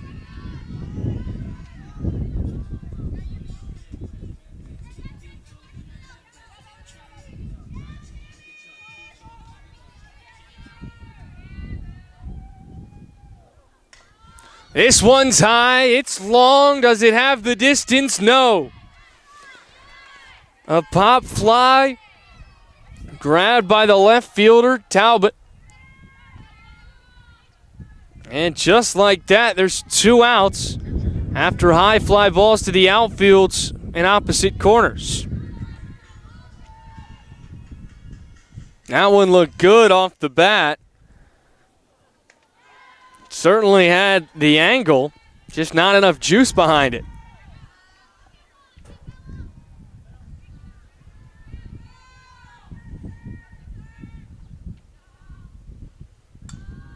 Oh, 1 sent foul over top the Hoya dugout.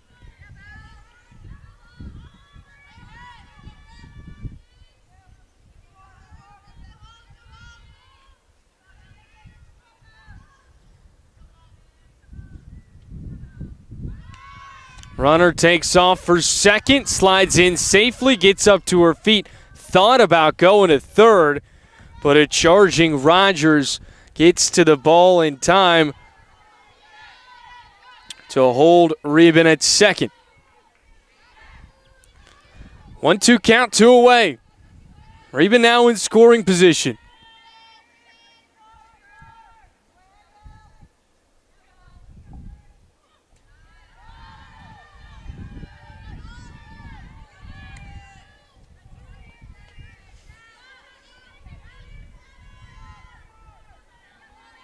Pardini at the plate.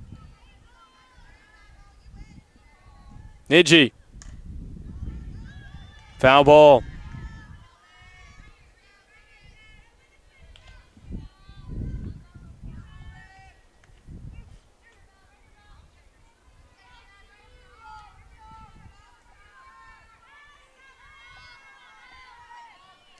Two down, runner on second. Nijni lets it go. Check swing. They'll say she went. A strikeout. Ends the third inning.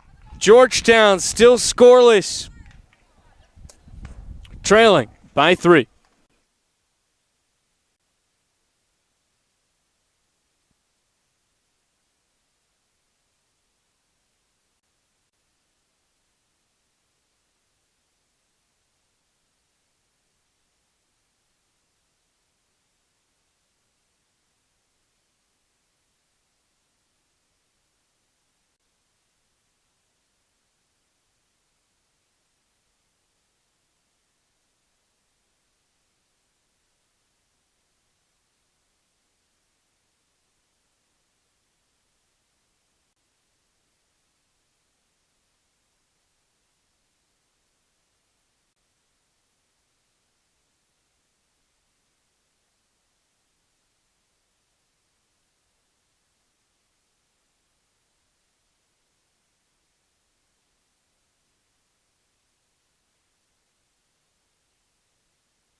Top of the fourth inning.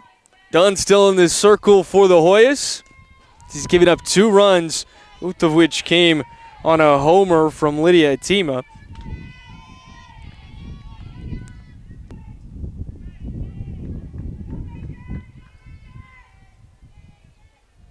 Talbot at the plate.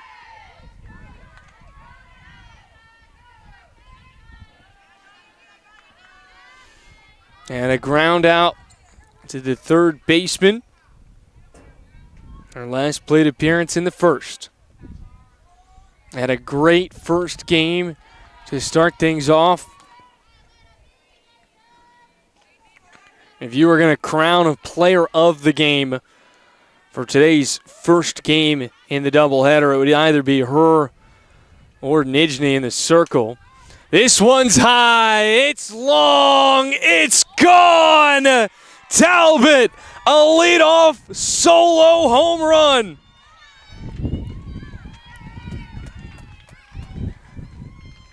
And I think it's safe to say that Dad's happy he's in attendance today. 2 souvenirs to take home. He's celebrating right over the right field wall.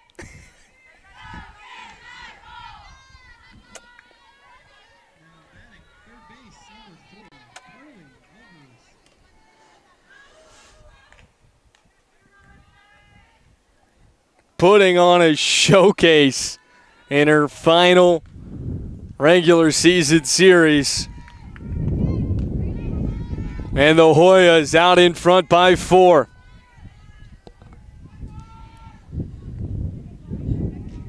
That brings up Carly Alvers. Flew out to the second baseman, Rebin, last time at the dish.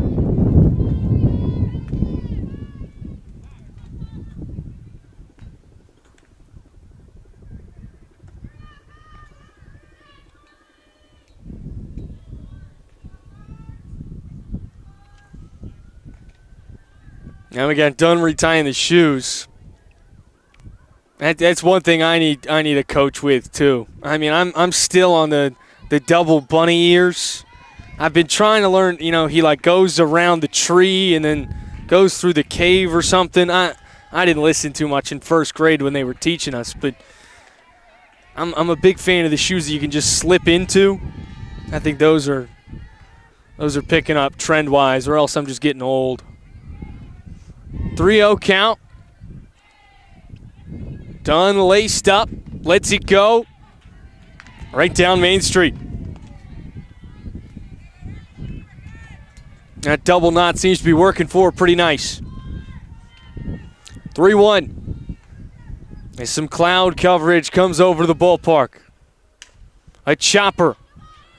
Nearly grabbed by Fenton. Ricocheted off the tip of the glove into center field. And it's a single for Alvarez.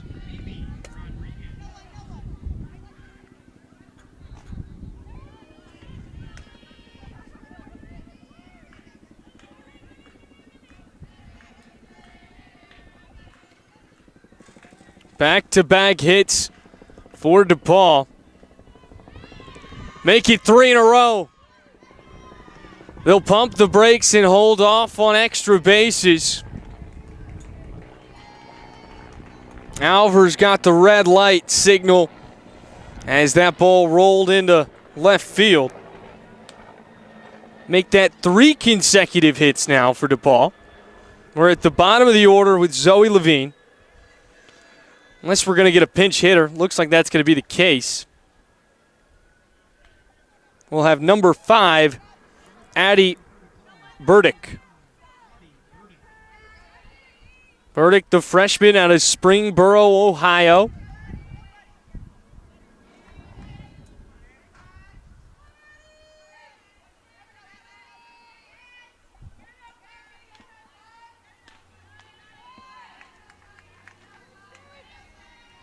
Burdick with runners on first and second, nobody gone. I don't think you go to the bunt here and try and put them both in scoring position, but it's certainly an option. Right now, she's just content keeping the bat on her shoulder. Back-to-back balls. 2-0 count. Burdick finds herself up in the count. Dunn winds and fires. Burdick right back to this circle. 1-3. Safe at first. Nevertheless, they retire the lead runner on a 1-5 connection.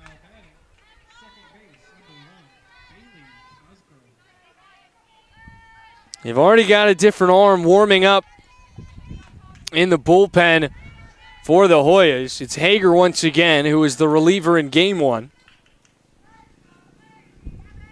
Dunn right now trying to get herself out of this jam. Pounding the zone, it's a great way to do it. First pitch strike. Gave up 2 runs in the first inning, none in the second, 1 in the third and fourth. Sky high, will it stay in play? No. Strittmatter tried to follow it all the way in. Or actually, that was the shortstop, Fenton, that went all the way over. Strittmatter must have had a better look at that one and knew it was going to go out of play. Nevertheless, 0-2. Runners on first and second. 1 down. Pitch on the way. Cranked down the first base line, foul.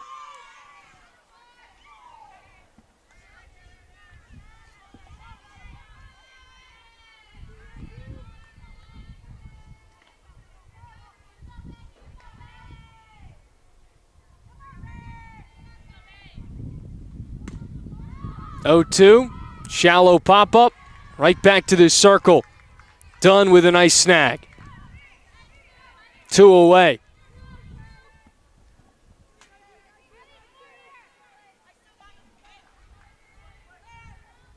And Cosgrove is retired. Pinch hitting for DePaul, number 30, Brooke Swick.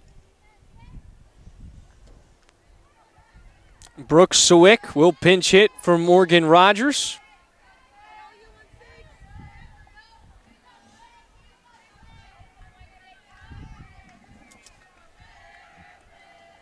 Trying to keep this rally going. Inside strike.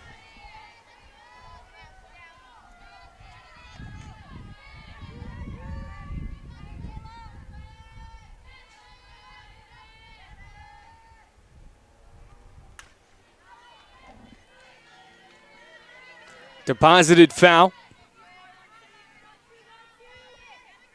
0-2, 2 down.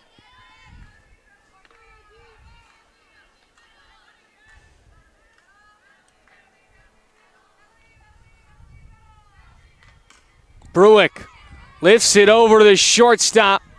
Throw to first in time. Fenton to Kuzo. And a 6-3 ground out finishes the top of the fourth. One more comes across for DePaul. They lead by 4. To the bottom of the fourth we go.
A new arm in the circle for the first time today for the DePaul Blue Demons. And she makes her impact known pretty quickly. Kelly Green with a snag off a ball that went right back to the circle.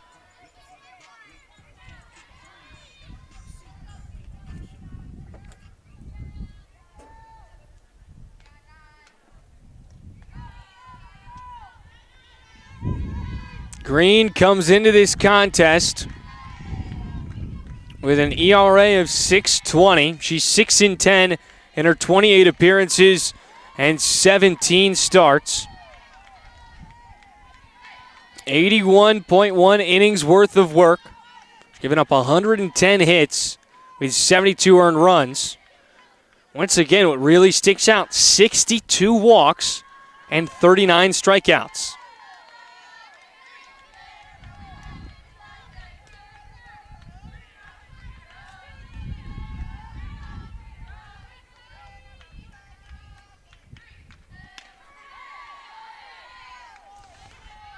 After 3 straight balls, she pounds the zone. It's the first strike of the count.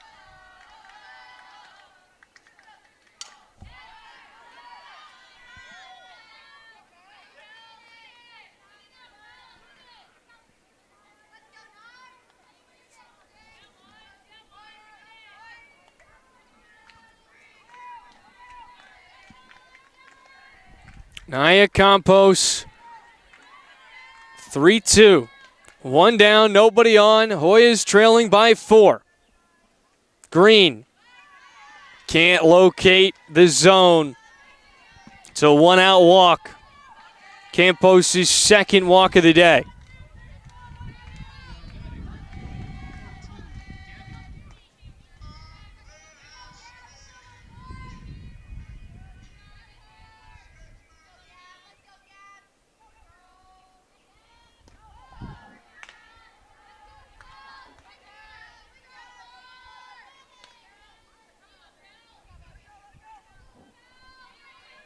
First pitch ball down low at the shoes.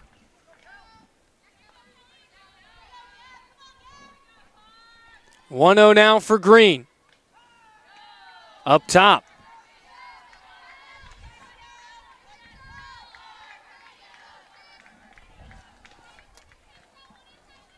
What a day it was for Nijni. Through 10 innings. Racked up a total of 10 strikeouts. Just 1 in Game 2 after setting a career high in Game 1. Move on over to Green. As here's a slow chopper. Play by the second baseman is made. Cosgrove.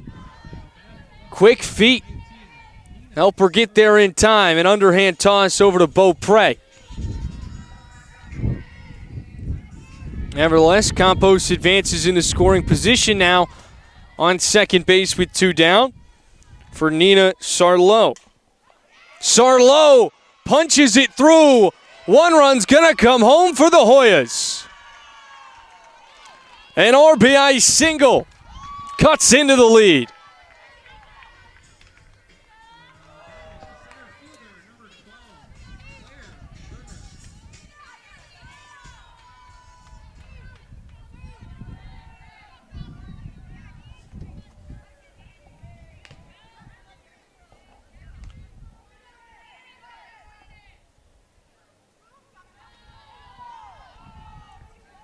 Sometimes that's all you need is just one swing of the bat to change the feel of a game. The complexion of it, you know, a 3-run game to a 4-run game doesn't feel like much of a jump, but it can be a spark that ignites a flame. And here come the Hoyas. A triple that's going to clear the bases and cuts the deficit in half in a matter of pitches.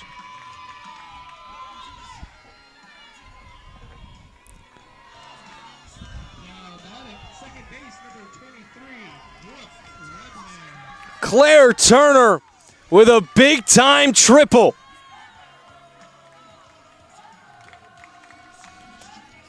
Sarlo brought the first run in. And then Turner returns the favor.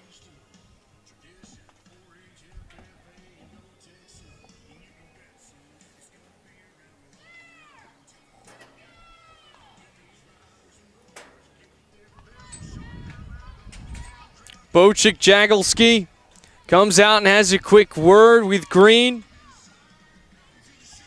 Looking to just offer a little bit of encouragement.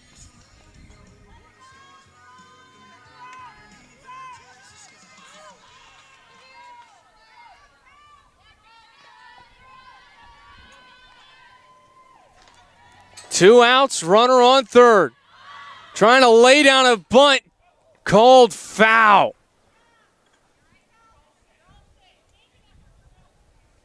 Levine and Green went tumbling into one another.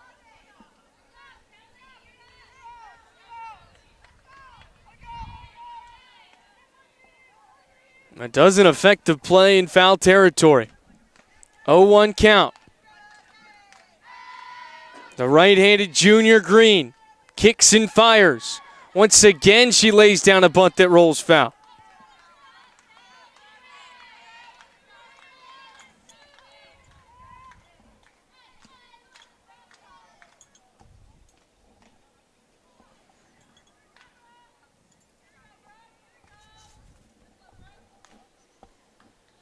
Our officials are going to have a quick meeting.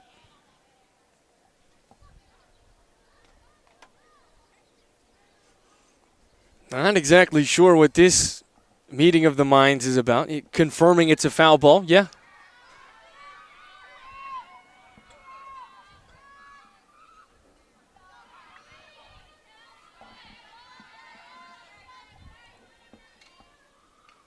Pitch is outside.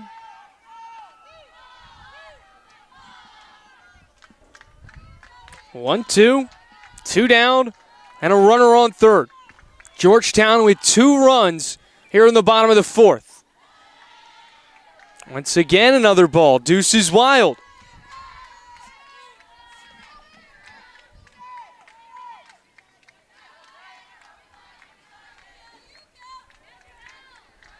Here's the 2-2. Crushed foul. We'll try it again.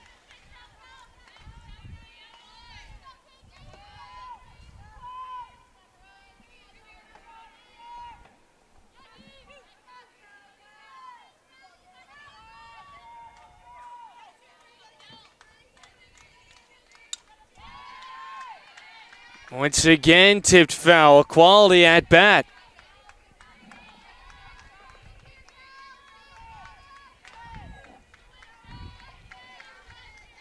Green just trying to get out of the frame.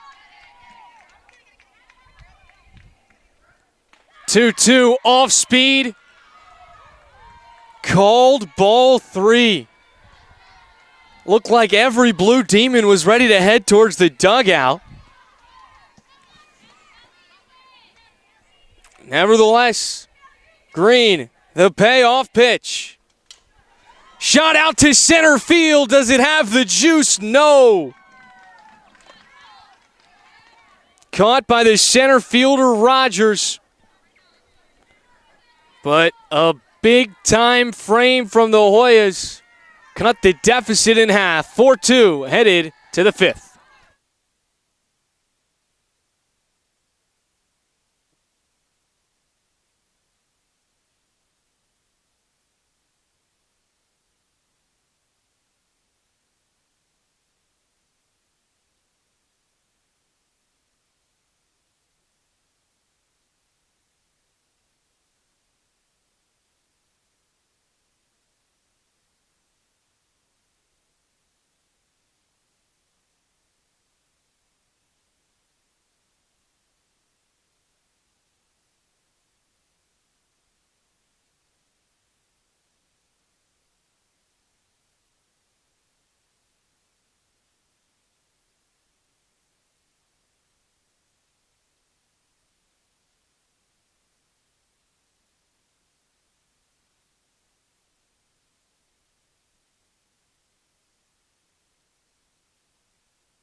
And we welcome you back in, top of the 5th inning.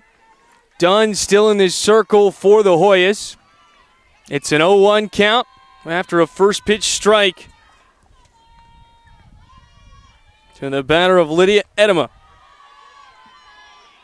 Edema 2 for 2 on the day. Had a 2-run homer and followed it up with an RBI single in the 3rd. Dunn can't catch the corner.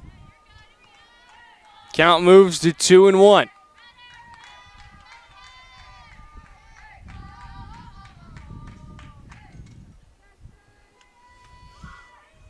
Dunn deals off speed, off the mark.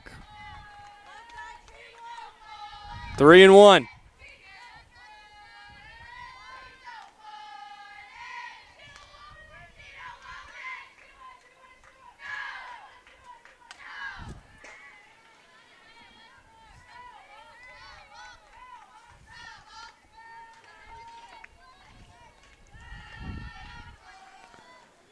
Full count after the foul ball. Nobody out.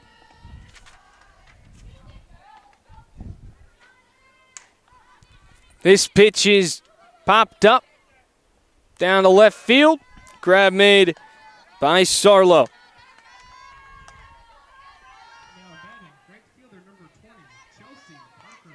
One up, one down. We move to Chelsea Parker in the cleanup spot.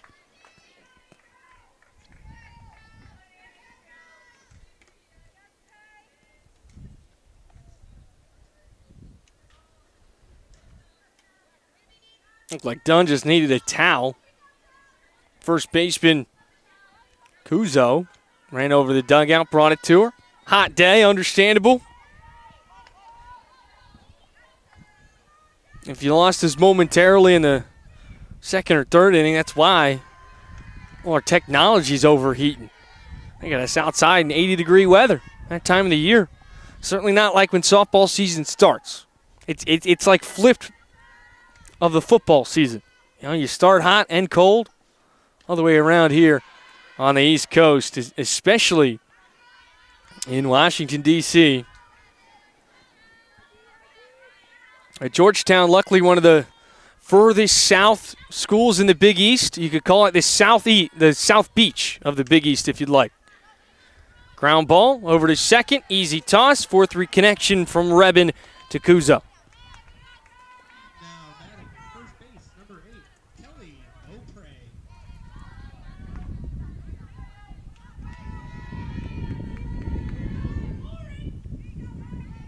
The only other schools that really give Georgetown a run for their money from being the furthest south would be Xavier or Butler.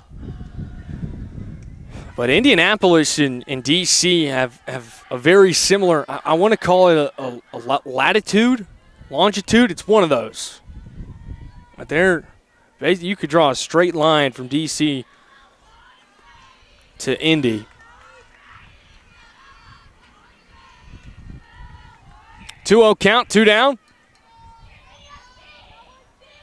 Kelly Beaupre at the dish. Dunn up top. Finds herself in a 3-0 hole.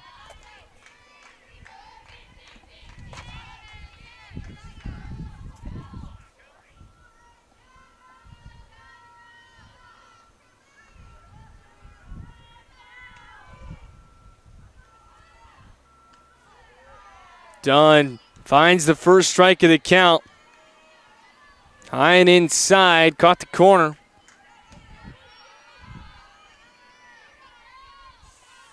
Top of the 5th inning. DePaul up by 2. And it's a 5-pitch walk.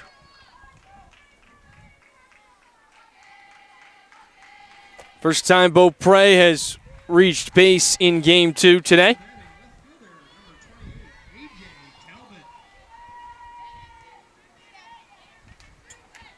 Brings up Talbot.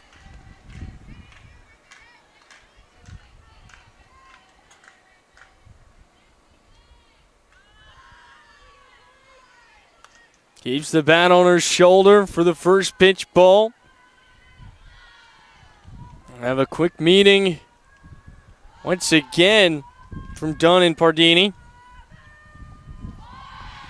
Pardini spent a whole lot of time in the circle today. And with the success that DePaul has had at the plate, it should be no surprise.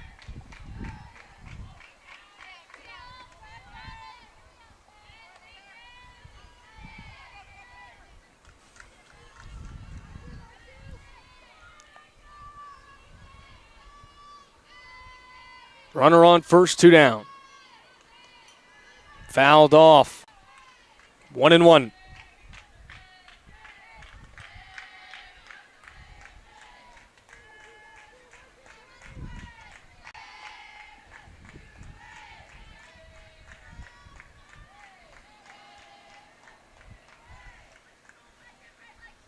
Dunn unloads.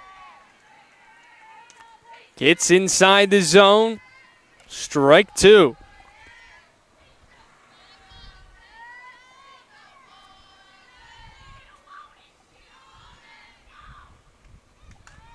The 1-2 popped up down the third base line.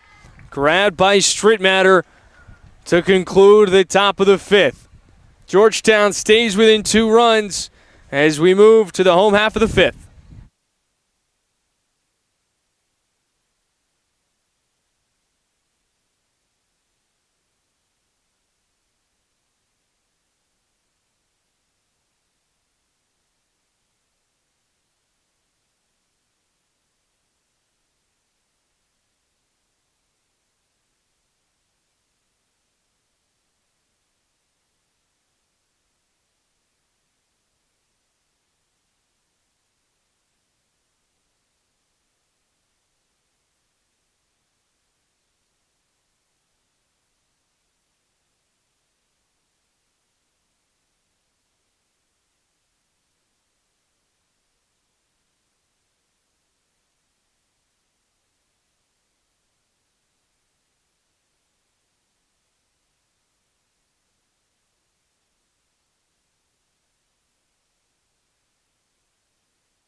High fly ball to begin action in the bottom of the 5th.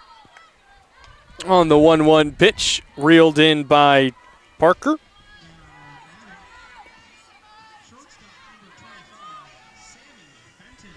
One up, one down.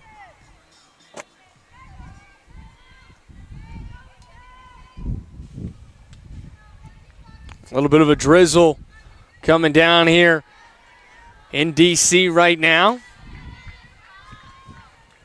That's part of the perk on playing on turf. No need to pause any sort of action quite yet. Nothing serious either. I mean, it is a light drizzle, emphasis on light. And the cloud coverage making it look like it's not going to last too long. Nevertheless, might cool things down here at the ballpark.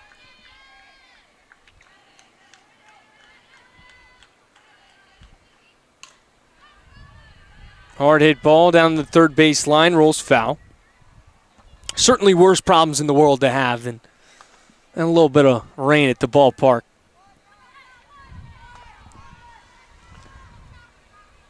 Playoff baseball rapidly approaching, both with conference championships and the College World Series, obviously, right around the corner. You know, all eyes, you know, in college softball feels like are on basically now just the SEC after you move Oklahoma and Texas to the Southeastern Conference. Those are really two big-time powerhouses, but you also got great ball in the ACC here in the Mid-Atlantic. Schools like Clemson and Virginia Tech. Louisville also a great squad with a really great history of quality coaching. But that SEC Big 12, certainly where a lot of eyes are. You probably have one, maybe two bids out of the Big East with UConn and St. John's. Obviously, there can be bid stealers if you come out and win the conference tournament.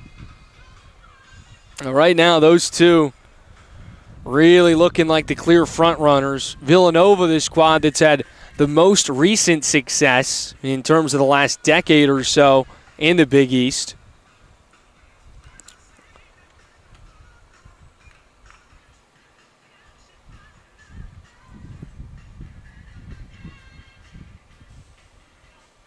We are going to have a pitching change for DePaul once again.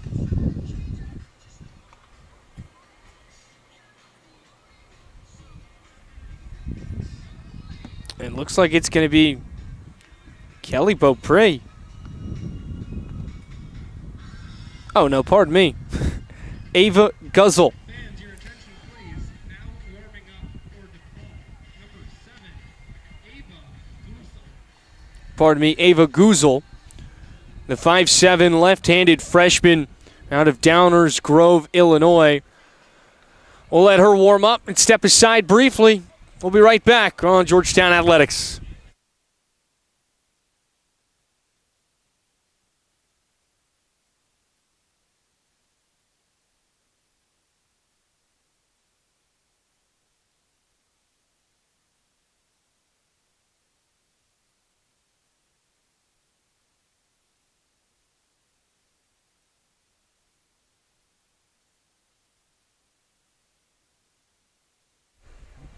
All set and ready to go. First pitch from Guzel. Goes right through for a strike.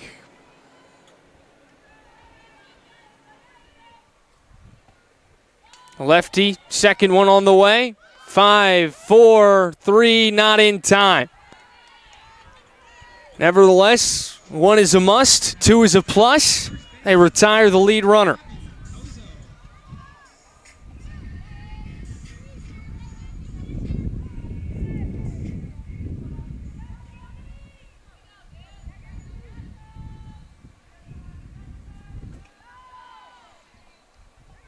That brings up Kuzo.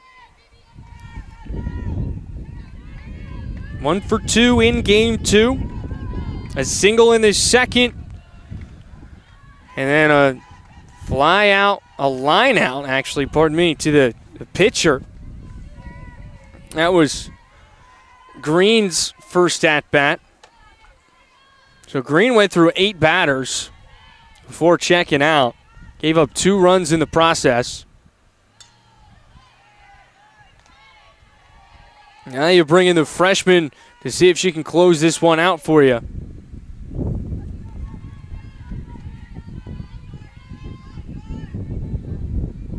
A 7.14 ERA coming into this game. 19 appearances, 5 starts this season. Only 33 innings of work. 50 hits, 50 runs, 34 of which were earned. And once again, I mean, the balls just have really been a big story this year for the Blue Demons. 30 balls in 33 innings with 10 strikeouts.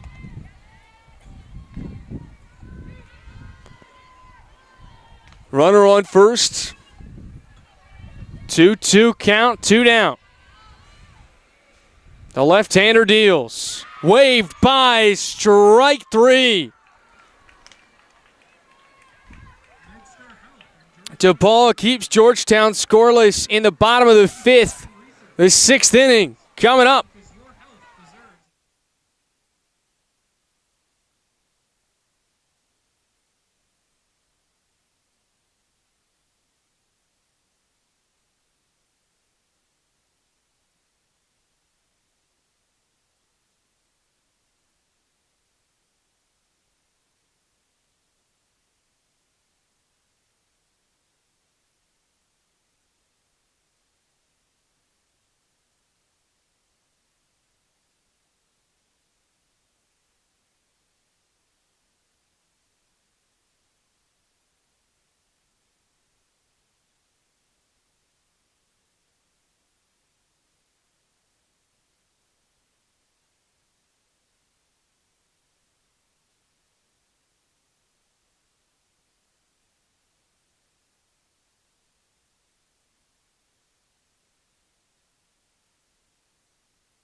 Top of the 6th inning at Nats Academy for Game 2 of today's doubleheader between the Hoyas and the Blue Demons. Dunn still in this circle for Georgetown here in Game 2. Georgetown brought in 2 runs in the bottom of the 4th to cut the deficit in half after a 7-1 final in Game 1. Looking to clinch their second win in conference play this season after DePaul did in Game 1. A 1-1 count at the plate for Carly Alvers. 1 for 2 on the day. Flew out to second in the second, a single back in the 4th. That was a part of a 1-run 4th inning for DePaul as well.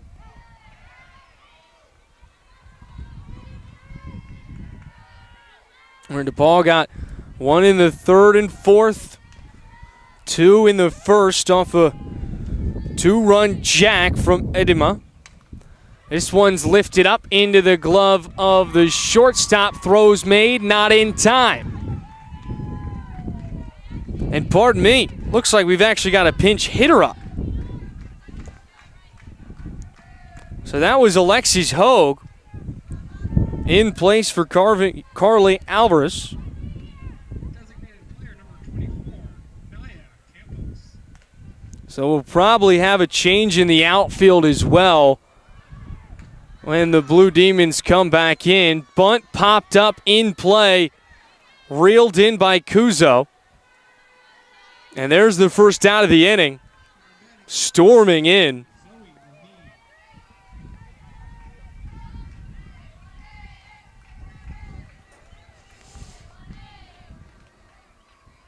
One down for Levine. 6-4.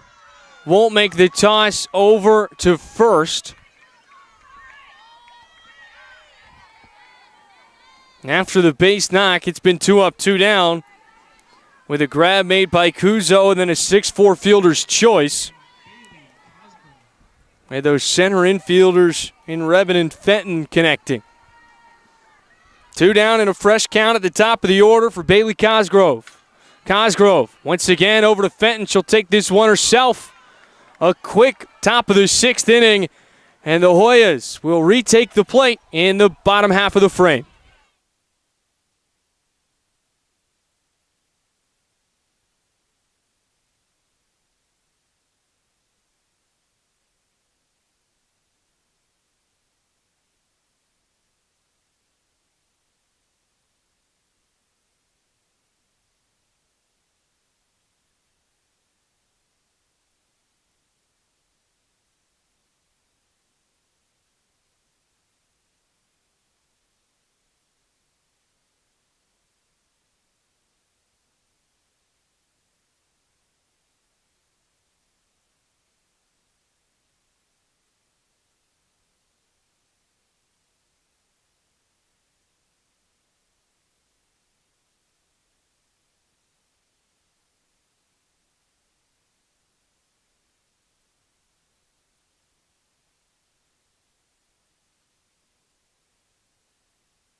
Home half of the 6th inning for the Hoyas.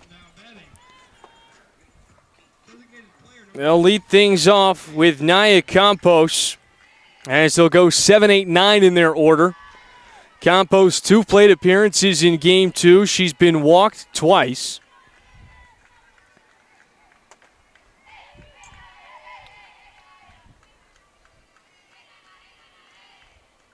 Second pitch downstairs, taking it to shoelaces for a ball. 2-0. Guzzel, the third pitcher of the afternoon in Game 2.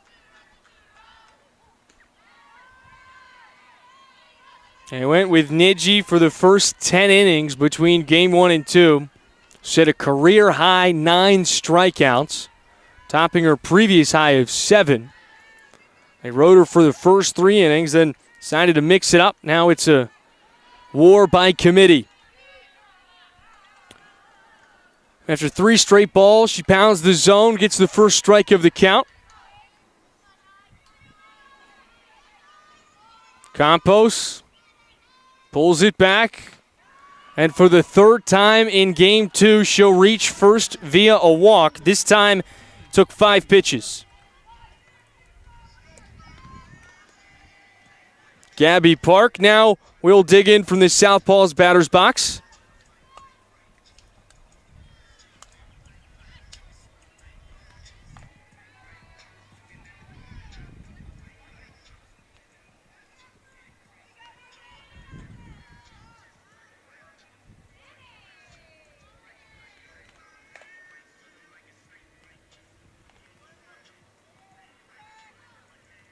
Fans, please turn your attention to first base. Pinch running for Georgetown is number 4, Danny Koo. That rain's starting to come out a little bit more. A pinch runner over at first for the Hoyas. Danny Koo.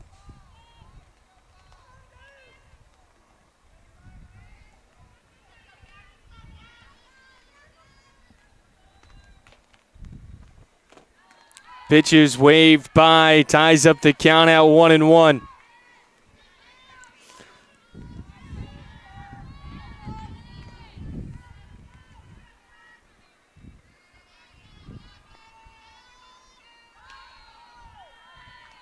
Now a 2-1 count. Koo's on first.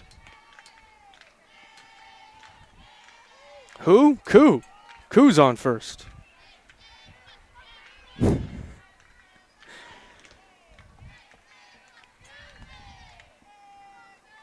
Muzell, the lefty deals, popped up foul over the backstop. 2-2.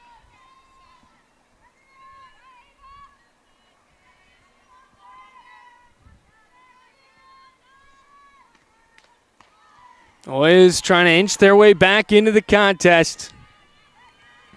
Dropped the first one today, 7-1.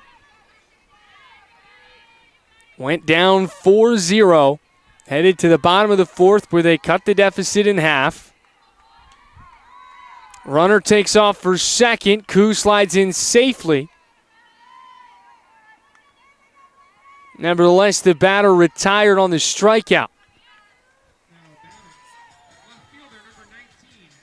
So Nina Sarlo will dig in with Koo in scoring position.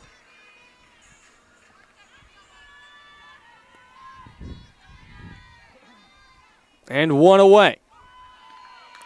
First pitch strike right down the pipe.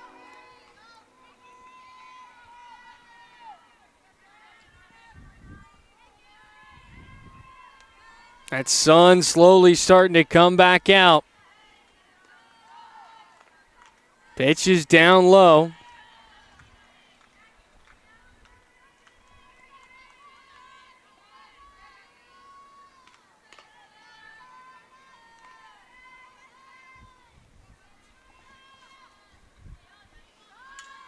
One 0 bunt laid down.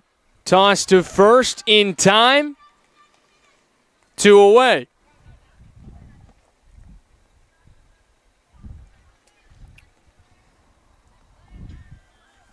Koo moves to third. The Hoyas go back to the top of the order. Claire Turner.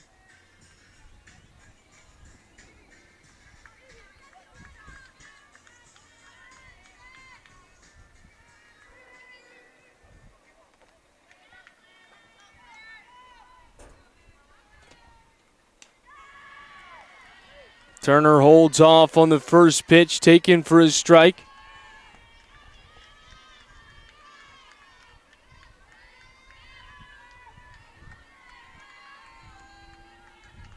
The 0-1. Lace to the shortstop. The throw on line and in time. Nice play made by Maya Wandale. And the Hoyas can't bring any across. DePaul will look for insurance runs in the top of the 7th inning.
Top of the 7th inning.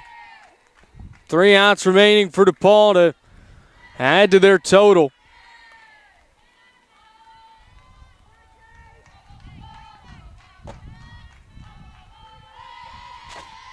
They'll go 2, 3, 4 in their order. Rogers leading things off. Dunn has thrown the whole way for the Hoyas in game 2.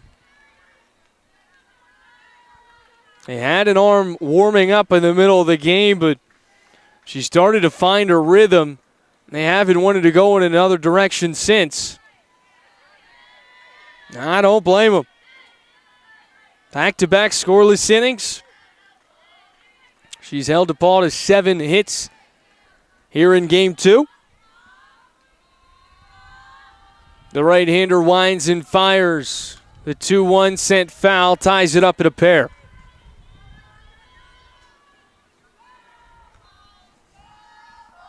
Rogers 0 for 2 in game 2. In game 1, went 0 for 2 with a walk. Grounded over to second. Rebin to Kuzo in time. There's one.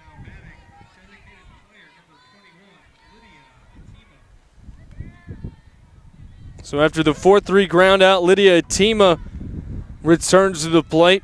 She's had a solid game too. Led off with a 2-run homer and an RBI single.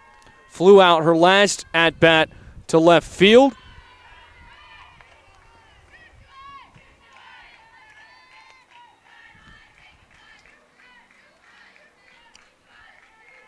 First pitch is outside. Still a slow drizzle in the ballpark. Second pitch right down the pipe.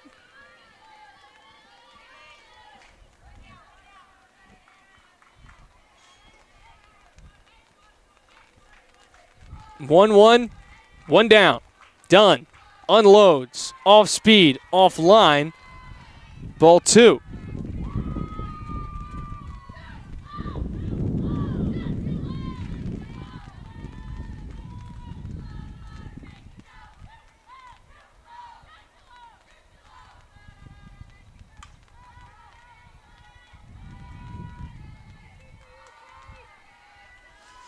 Two one sent foul. Ties it up at 2-2. Feels like right now everybody just wants to beat the rain. Starting to slowly pick up.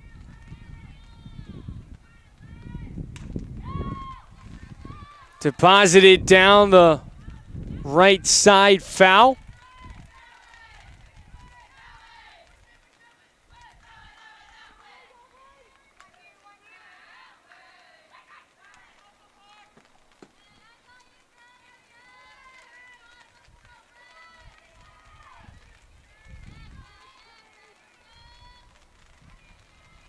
2-2 on the way.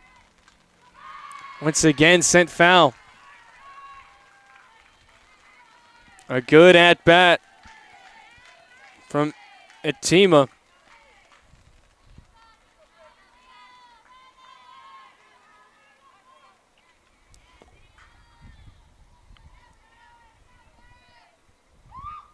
Two-two, lifted up into the infield. The second baseman, Rebin, reels it in for out number 2.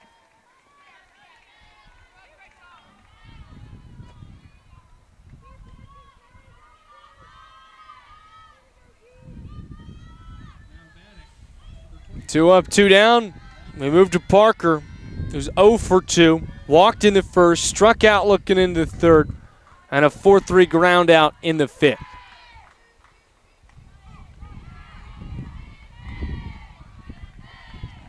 First pitch from Dunn is true. A fastball right through the middle. Now the 0-1. Off speed. Up top. Ball 1.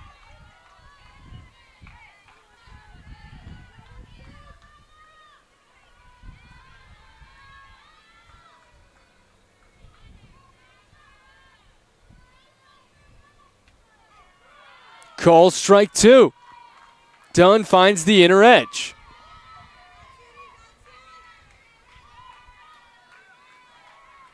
The sun now tucked away by the clouds. And Dunn trying to get out of the inning. What an at-bat. A beautiful performance from Dunn, and the Hoyas stay within striking distance. A 2-run deficit with 3 outs left to be played.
Three outs left to go here in game 2. 1 pitch, 1 hit gets the Hoyas started off on the right foot.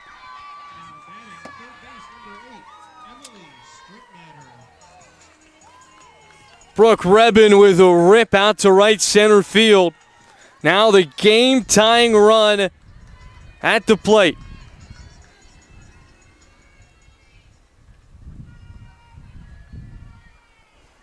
Strittmatter. Ball got away. The throw to second, not going to be in time. Rebin steals a bag, gets in scoring position.